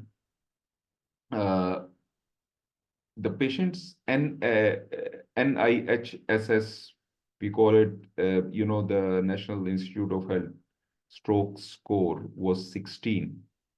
And anything which is more than 6, actually, 6 included, the protocol is, and this is a potential question for your concepts about stroke imaging. So what happens in UK now is that some of the, I think I've put in a slide here, just wanted to revise that. Here you are.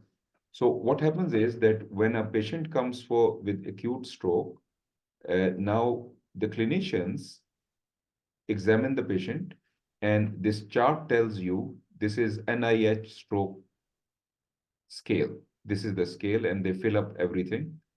And once the score is 6 or more than 6, they advise a CT brain, non-enhanced, plus a CTA in one go, because the probability of needing a CTA is highly likely.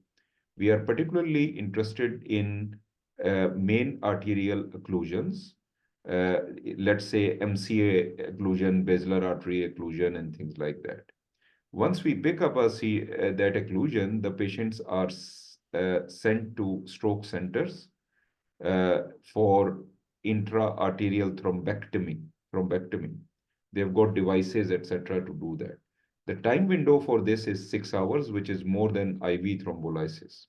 So CTA has got a critical role in this cohort of patients. This is that kind of a patient. This is what I'm showing you. And this patient had a CT, which was sort of equivocal. This is the CTA, and the patient has got left-sided symptoms. We are interested in the right side. Over to you. Okay. I want to concentrate on the intracranial part of the circulation. Okay. I have been presented with axial images of CT angiogram for the neck and intracranial for a patient with acute stroke, was presented to the A&E. Now I am seeing the both common carotid arteries. I cannot see any stenosis, occlusion within both common carotid arteries. Although in my routine practice, I will change this into the bony window for better evaluation of these blood vessels. Can we shift this into bone window? Bone window. Yes. Just one Okay. second. I think this is a better window for you. Yeah. Yeah, this is a better window. Yeah, the both common carotid arteries appear grossly normal without stenosis or occlusion. I can see that both internal carotid arteries also appear patent without. I can see here next to the carotid bulb, I can see that there is multiple. Excuse me. Please concentrate on intracranial part. I'm not interested in this part.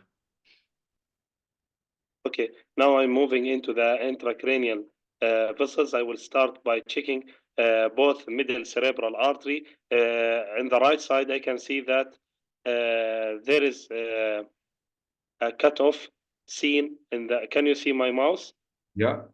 Yeah, I can see that the contrast is normally enhanced and patent until this level. Then I can see that there is cutoff of the right middle cerebral artery, and then I can see that there is distal contrast, which could represent retrograde supply from collaterals. In comparison with the left side, I cannot see any similar absent of contrast. I can see that the left middle cerebral artery is normally enhanced and patent. Also, I cannot Brilliant. see. Okay. Well done. Absolutely perfect. Well done. I'll take over. So, in this particular case, the finding which has been pointed out that was missed. Candidate picked it up very well. So the point is that let's trace this. Now, let me go back. When you report a CTA, you have to see the anterior circulation and posterior circulation. So you also, once you see the anterior circulation, you also see the vertebrals, etc. But today I'm just going to concentrate on the carotid. So this is the common carotid. As we go superiorly, we can see it divides into internal and external. The internal will be larger. So this is the internal carotid. It goes up and then it will enter the carotid canal. Here, this is the vertical part within the carotid canal. Then it goes anteriorly in the carotid canal within the temporal bone. This is the cavernous portion. It goes uh, through the cavernous sinus, and then this is what we call the supraclinoid portion. Here it divides into the so this is the posterior communicating, but here it gives I think in our case the slice is not going through the bifurcation, but ACA and MCA. So it is very well picked up that if you see the right MCA, the pitfall in this particular case is that the artery is visible here, and then if you think that something is abnormal here, as the candidate correctly pointed out, more distal to that, in the the Sylvian fissure, the M2 segment, as if they are normal. And this is the pitfall, and I think this is why it was missed. And always look for confirm these findings on a coronal. You can also utilize sagittal. Sagittal is also quite a useful sequence in these cases. And now, if I blow it,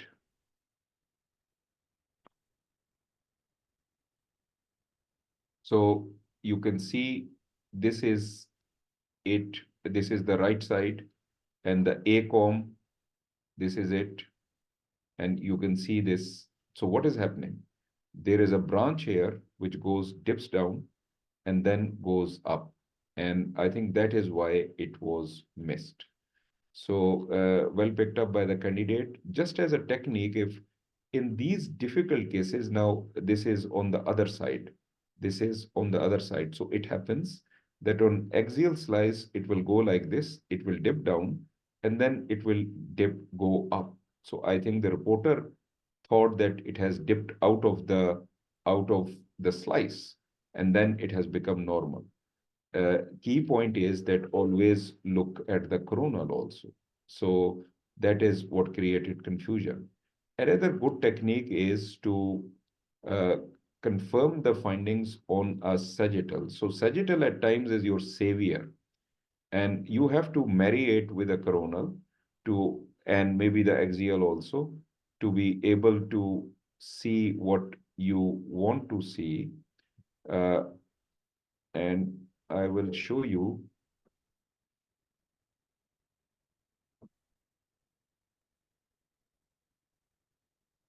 So look at the mouse, sorry, look at the reference line. It is going through, this is the A1 segment. Just concentrate on this dot here. And this dot is still there where my mouse is. And look at this reference line, and then we lose it. So this thing also, a sagittal also is a savior at times. And this dipping down of the vessel is a known pitfall which can cause this confusion. So well picked up, but the learning from mistake was that the right MCA, this finding was missed. Okay, next case, please. Now, next case is that this patient, candidate 4, can you see the case? Yes. So in this case, the clinical is that this patient is a 68-year-old with weight loss, chest pain, severe chest pain. And they say that we did an X-ray, and on X-ray there is pleural effusion on right side. So this was the history. So over to you. Okay, I have been presented with chest CT scan with IV contrast for an adult patient with history of chest pain. I will take a general look quickly and until the last cut of this image, then I'll come back to my finding.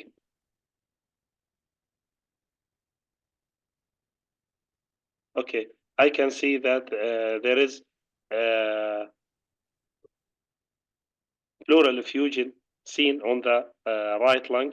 Also, I can see that there is consolidation seen in the upper aspect of the right lower lung lobe. In my routine practice, I want to change this into the lung window. Okay, so because of time factor, this was the lung window, nothing significant. Okay. I am interested in the bone window. Over to you. Okay, I will start by looking into the bone window. I can see that there is changes of ankylosing noted between the vertebra and the ribs. I can see it in multiple levels.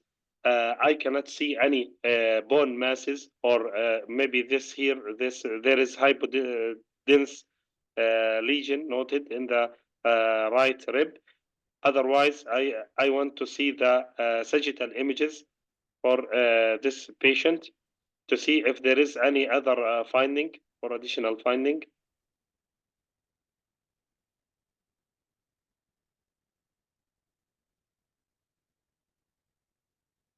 Yeah, over to you. Okay, on this sagittal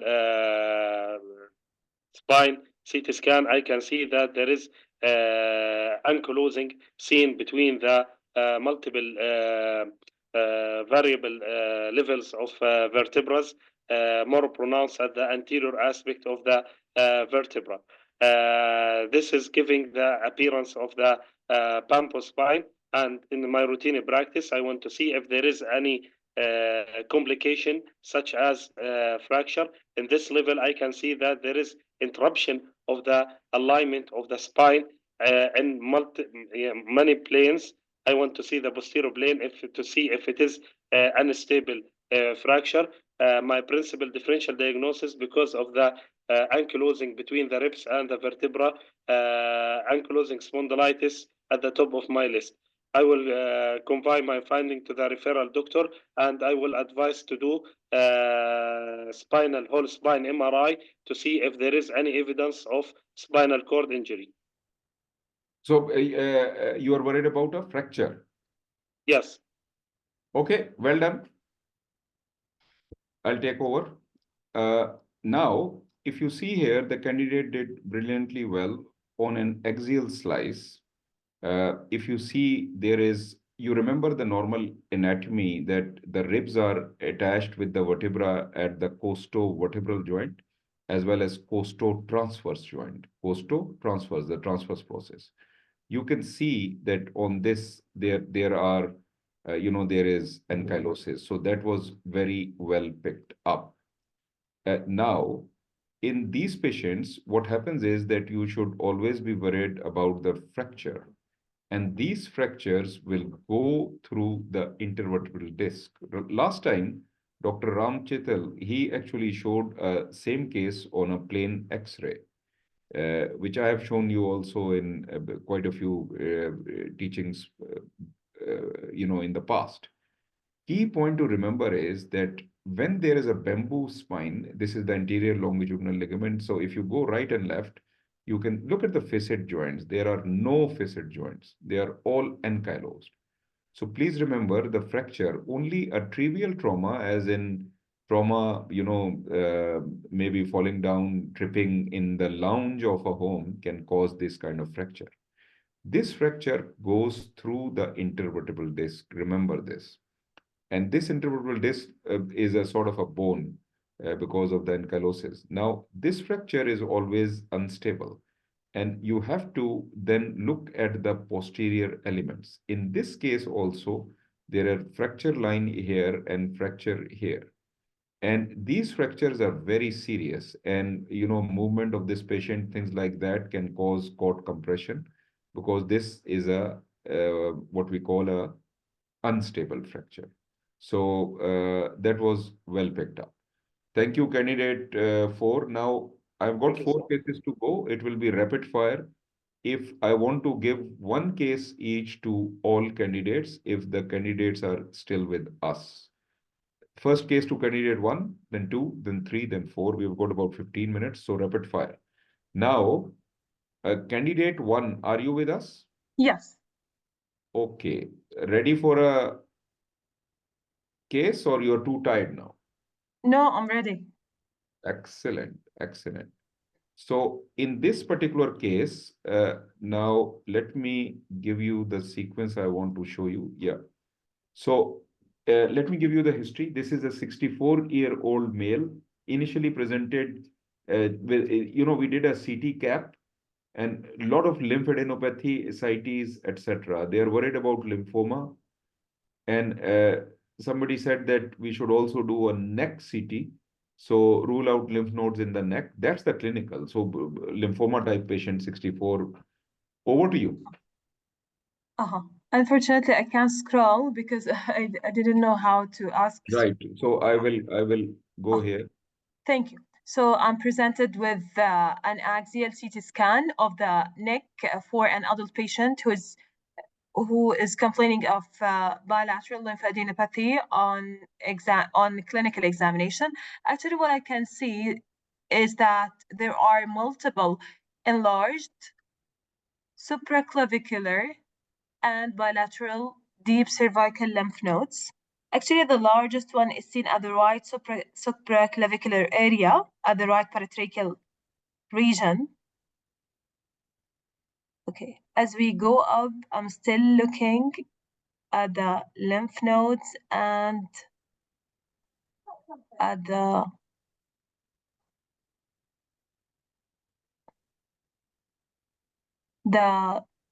salivary glands look okay.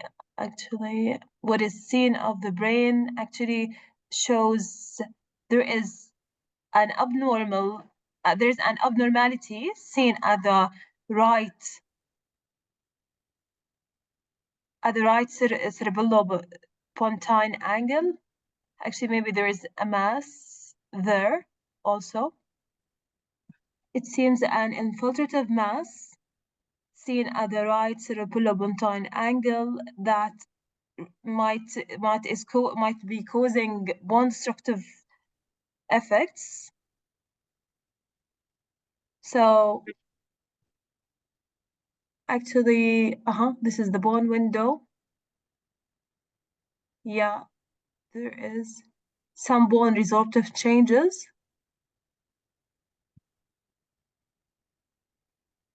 Actually, it exerts mass effect upon the right aspect of the medulla. So on this CT, what do you think? What is your diagnosis? Actually, I'm thinking about either the differential diagnosis for right cerebellopontine angle lesion could be, since it's unilateral, it's not acoustic neuroma. It's associated with bone destruction, so it's more aggressive thing like metastasis. So I'm thinking about, or maybe this is the primary lesion and the neck lymphadenopathy is a secondary thing. So I'm thinking about lymphoma. It can come here. Okay, a brain MRI, if we can see. Mm-hmm. Okay, I will take a look at the brain MRI first.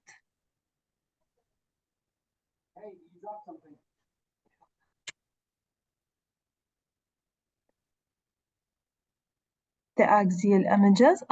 So I'm presented for an axial brain MRI with contrast for the same patient that again show an enhancing mass located at the right cerebellopontine angle that is seen to exert mass effect upon the right aspect of the midbrain, and that extends anteriorly into the right cavernous sinus.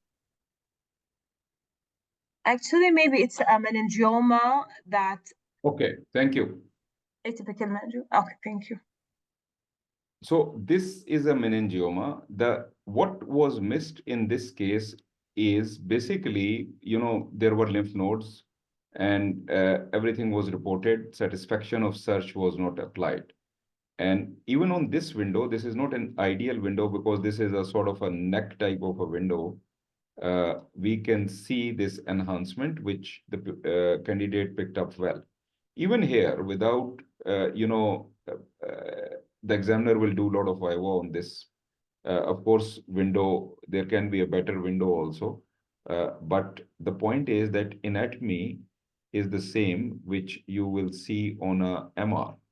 Now, if you see here, this is pons, so there is enhancing lesion, broad base towards the dura, classical configuration, homogeneous enhancement of a meningioma. And then anteriorly, it passes into, so this is the sella, and then it passes into the cavernous sinus. So this is what we call a paracellar cavernous sinus meningioma, which also extends to the prepontine cistern.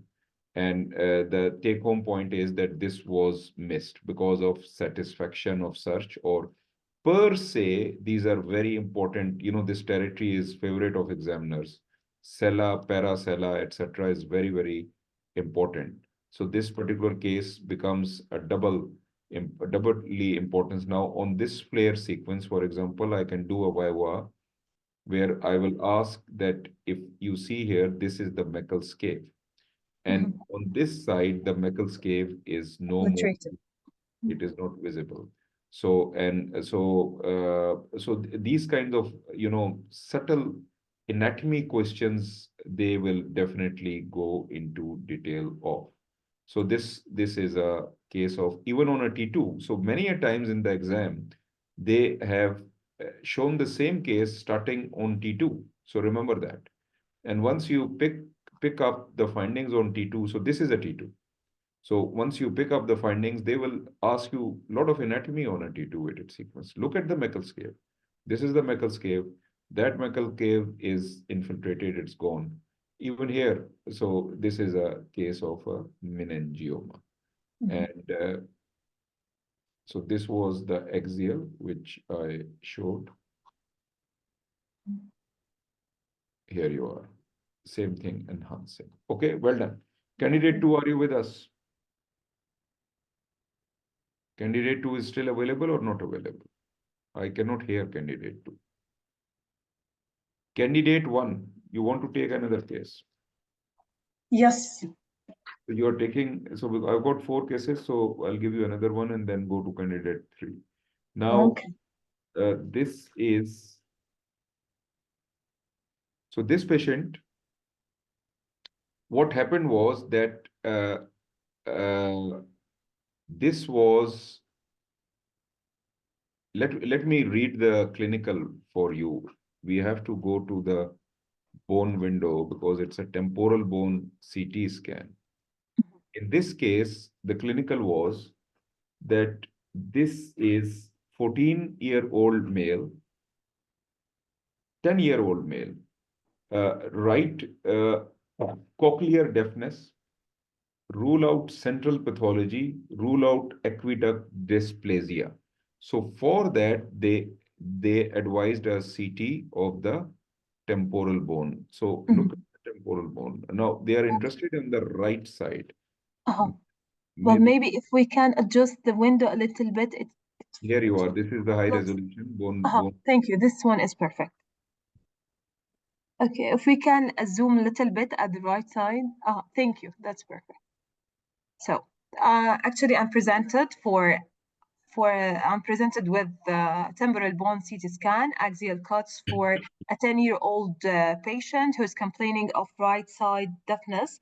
Actually, now I'm looking at the right ear. The external ear looks okay. The right tympanic membrane, it looks perforated. Now I'm going into the middle ear. Actually, it is clear. The ossicles looks normal. Now I'm moving to the internal ear structures, the cochlea. It has a normal pattern of 2 turns and a half. I'm looking at the vestibule now. It looks normal at the semicircular canals. Actually, I'm looking at also the vestibular duct to see if there is vestibular stenosis. Actually, I can't see the vestibular duct. Okay, madam, you are absolutely right. All of these things are normal. So do you want, yeah? The vestibular duct is stenosed or absent, I think, the diagnosis. No, don't worry about it. Yeah, that's normal. So over to you. You want to conclude or see something else or what? Okay, so the vestibular duct is normal.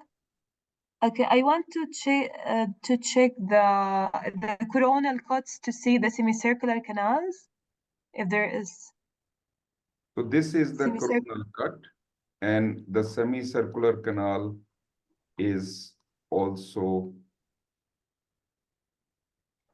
to see if there is dehiscence. So everything is normal. Everything is normal on the right side. Yeah. Okay, so now maybe I will check the brain to see if You there will is check the brain. So here you are. Okay. Again, I'm presented with the brain CT scan, axial cuts for the same patient.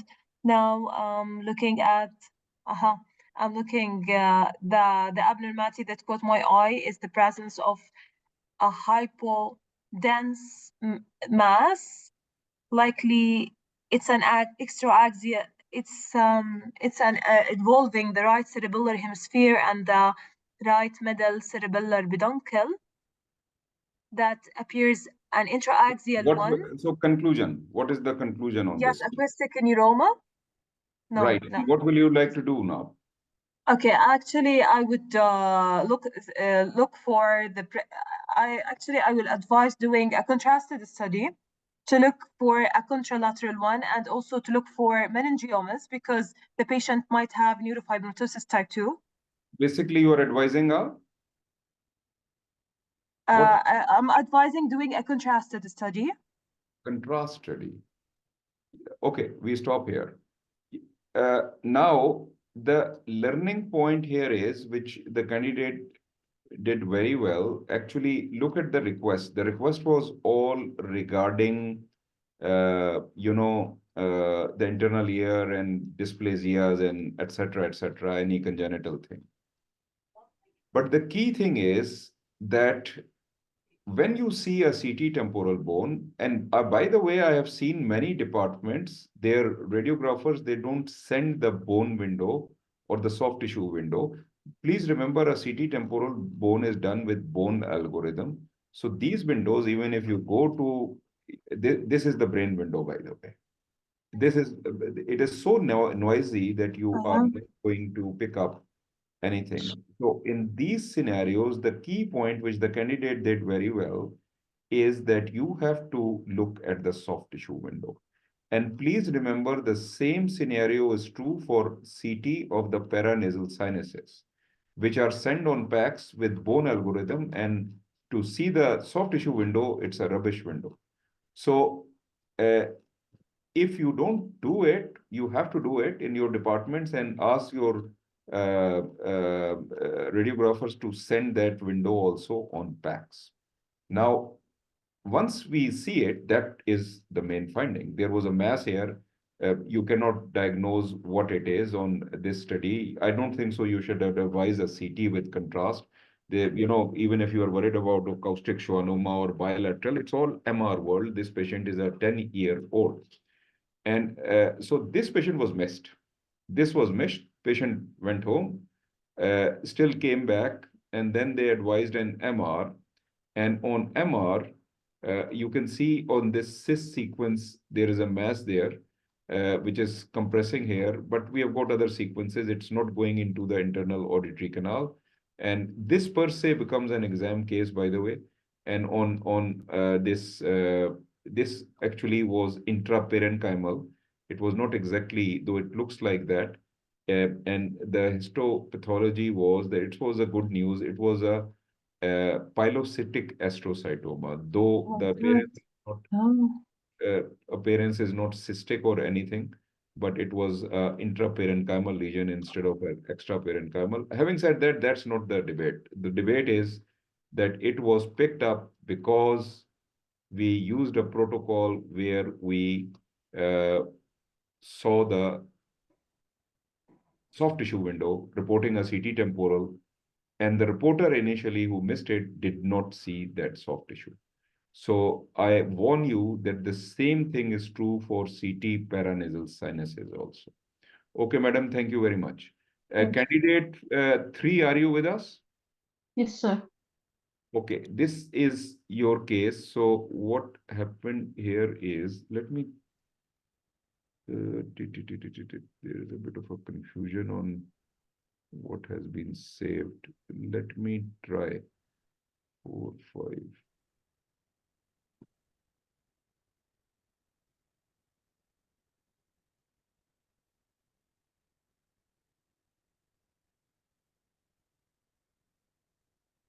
Okay, so I think this patient has got previous history of intraparenchymal hemorrhage, previous strokes, etc.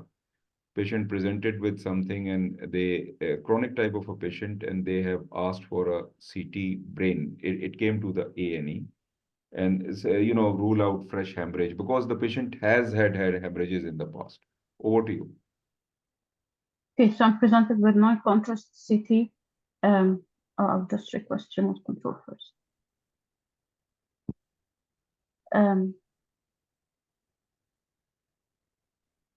So I'm presented with axial non-contrast CT brain of a chronic patient presenting multiple times to the A&E, this time to exclude hemorrhage. For the very first look, I couldn't see intraparenchymal hemorrhage or hyperdensity. I'm now trying to see if there is any extradural or subdural hematomas. In my routine practice, I will change the window to subdural window. However, don't worry, there was nothing like that. Okay, so now I'm going to exclude if there is any hyperdense vessel sign.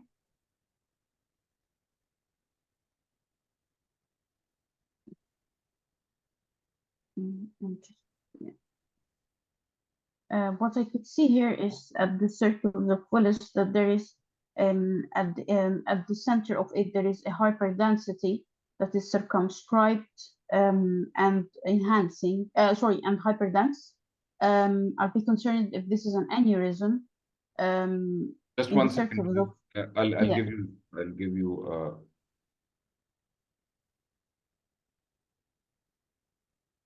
over to you. Okay. So now I'm trying to correlate the site of the previously described circumscribed hyperdensity at the circles of Willis. Well, I can see now that it is connected to the pituitary gland, which is enlarged. What is your Oh, no. conclusion? I'm just trying to. I can see here that there is some dehiscence in the skull base as well. My conclusion.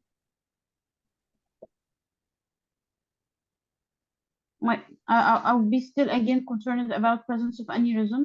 However, I will take this case further by giving the patient contrast to see if this is enhancing or not.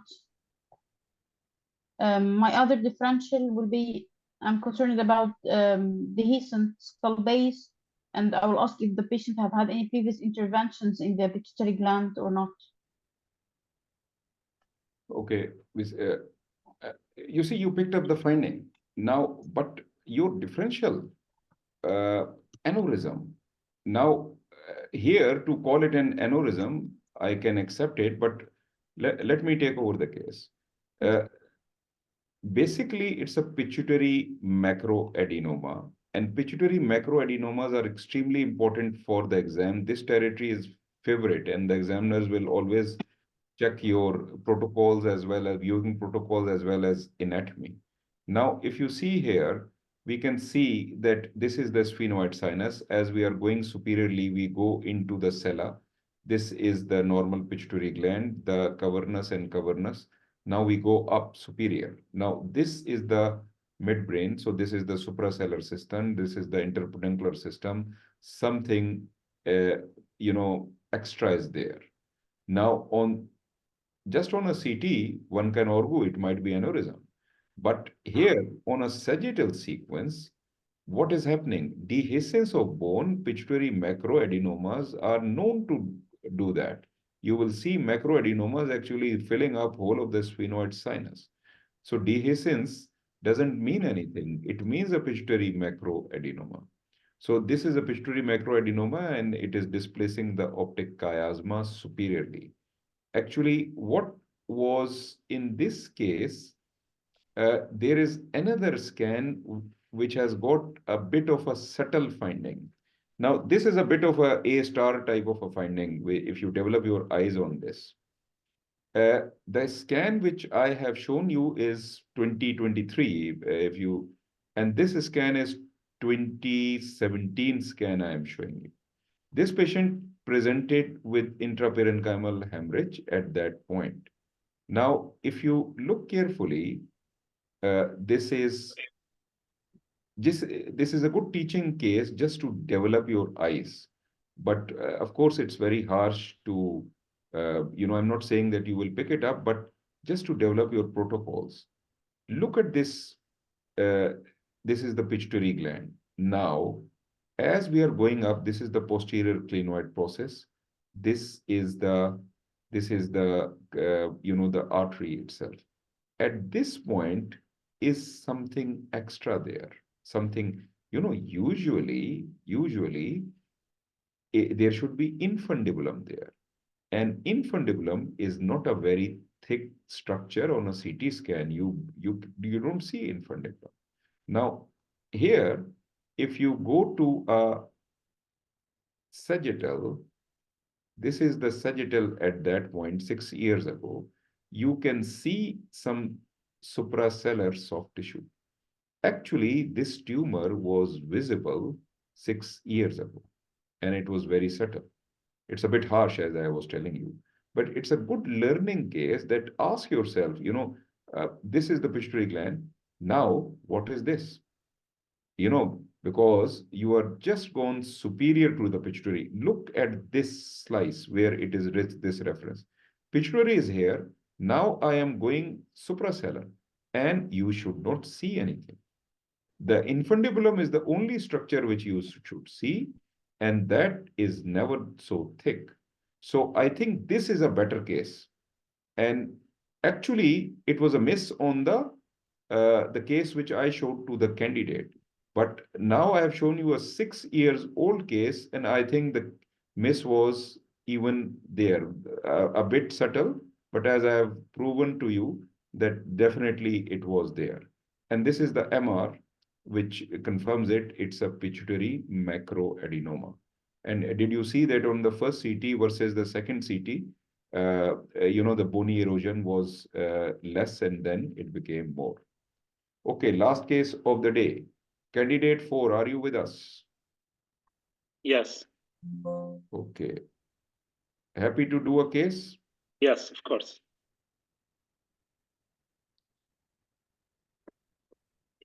Over to you. I have been. Clinical is, I think this is a 77-year-old female with chronic headache. Nothing acute. Yes, I have been presented with, sorry, let me ask for remote control.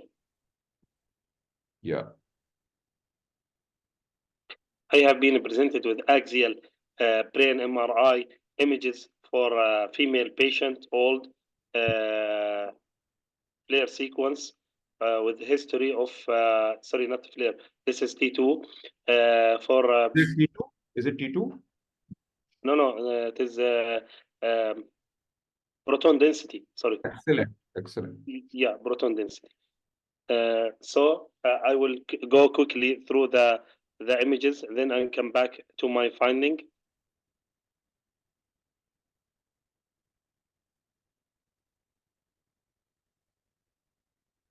Yes. First of all, I noticed that there is multiple hyper intense signals seen in both periventricular area, which look symmetrical. And also, I noticed in the lower sequence that there is loss of CSF spaces seen around the in the foramen magna around the spinal cord. In my routine practice, I want also to see the sagittal images to see if there is any herniation. So we are talking about viewing protocol, right? So you have Yeah. seen the parenchyma. What is your viewing protocol? After that, what do you see? Other sequence. No, To see in the sequence. what in this sequence. What else will you see? After I see the parenchyma, I will check the ventricles, blood So vessels. ventricles are fine. Okay, blood vessels. Look at the blood vessels.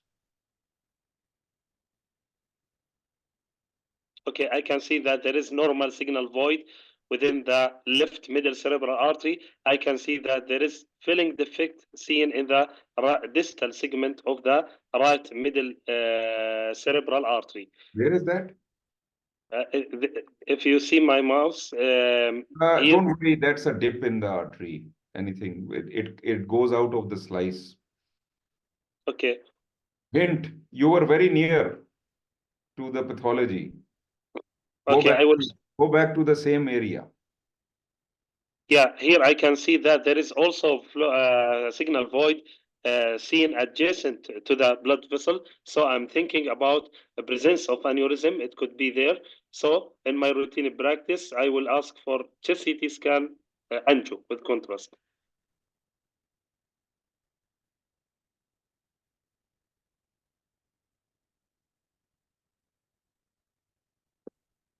Yeah, this is a CT angio for the same patient. I will go to the area of interest. I can see that there is avid enhancement seen oval in shape. I want to see it in the bony window, please. I want to see if it is connected in to the main artery. So can we zoom in the image to see? Maybe I'll give you a better sequence, isn't it? Okay. So Yeah. Okay. I'm now try to locate the lesion. Zero circulation. Okay. Maybe this one.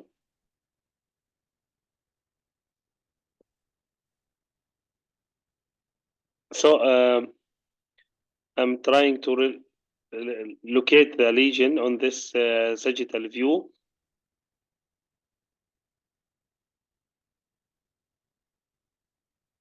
The only thing I saw is a lesion in that area.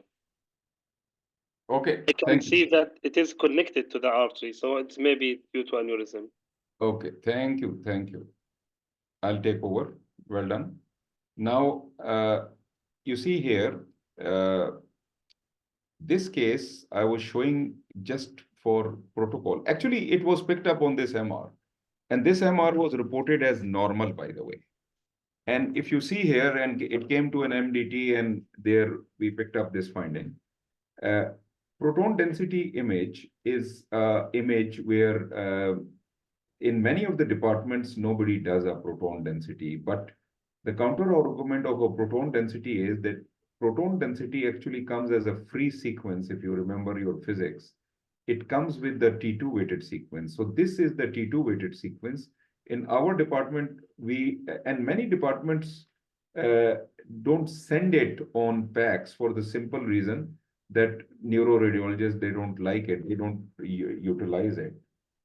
But I always consider it a poor man's angiogram. It's a free sequence, so in our department, we still utilize it, though it comes with the T2 as a free sequence. Even what I wanted to show you, you can see on the T2. So it's a good learning case to develop your protocol on a regular sequence. Remember, it is all about protocol, protocol, protocol. So on a regular sequence, pick up the findings. So this is the cavernous portion of the internal carotid. This is the supraclinoid. And here, there are thick slices, right? One thing which is evident that something is there. And this something looks extra, but on a T2, it becomes very difficult. On a PD, now the beauty of a PD weighted sequence is that the formula of saying that this is PD weighted sequence is that the CSF is equal to gray matter. Remember this formula.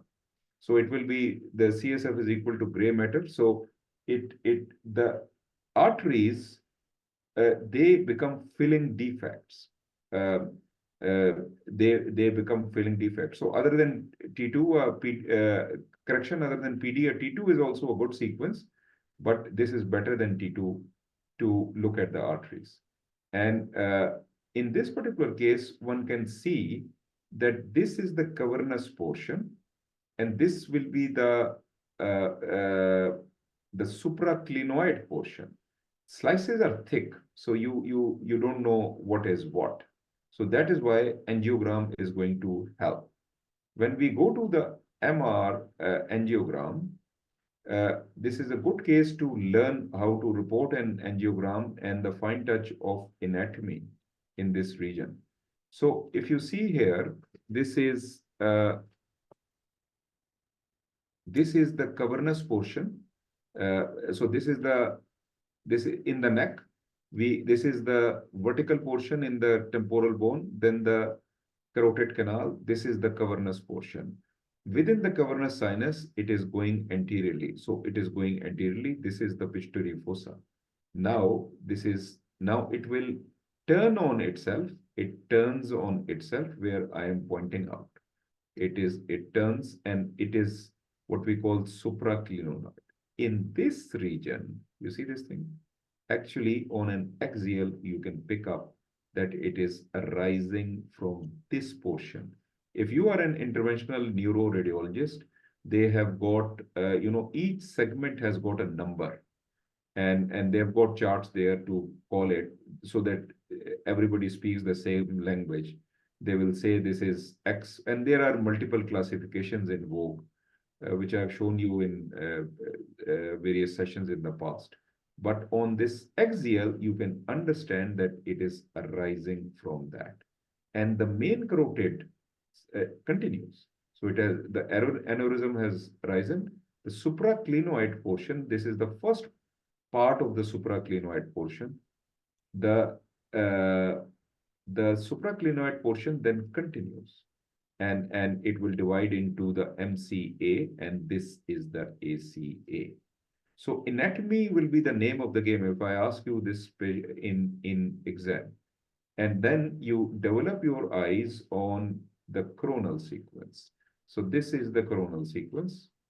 And now you can relate with it.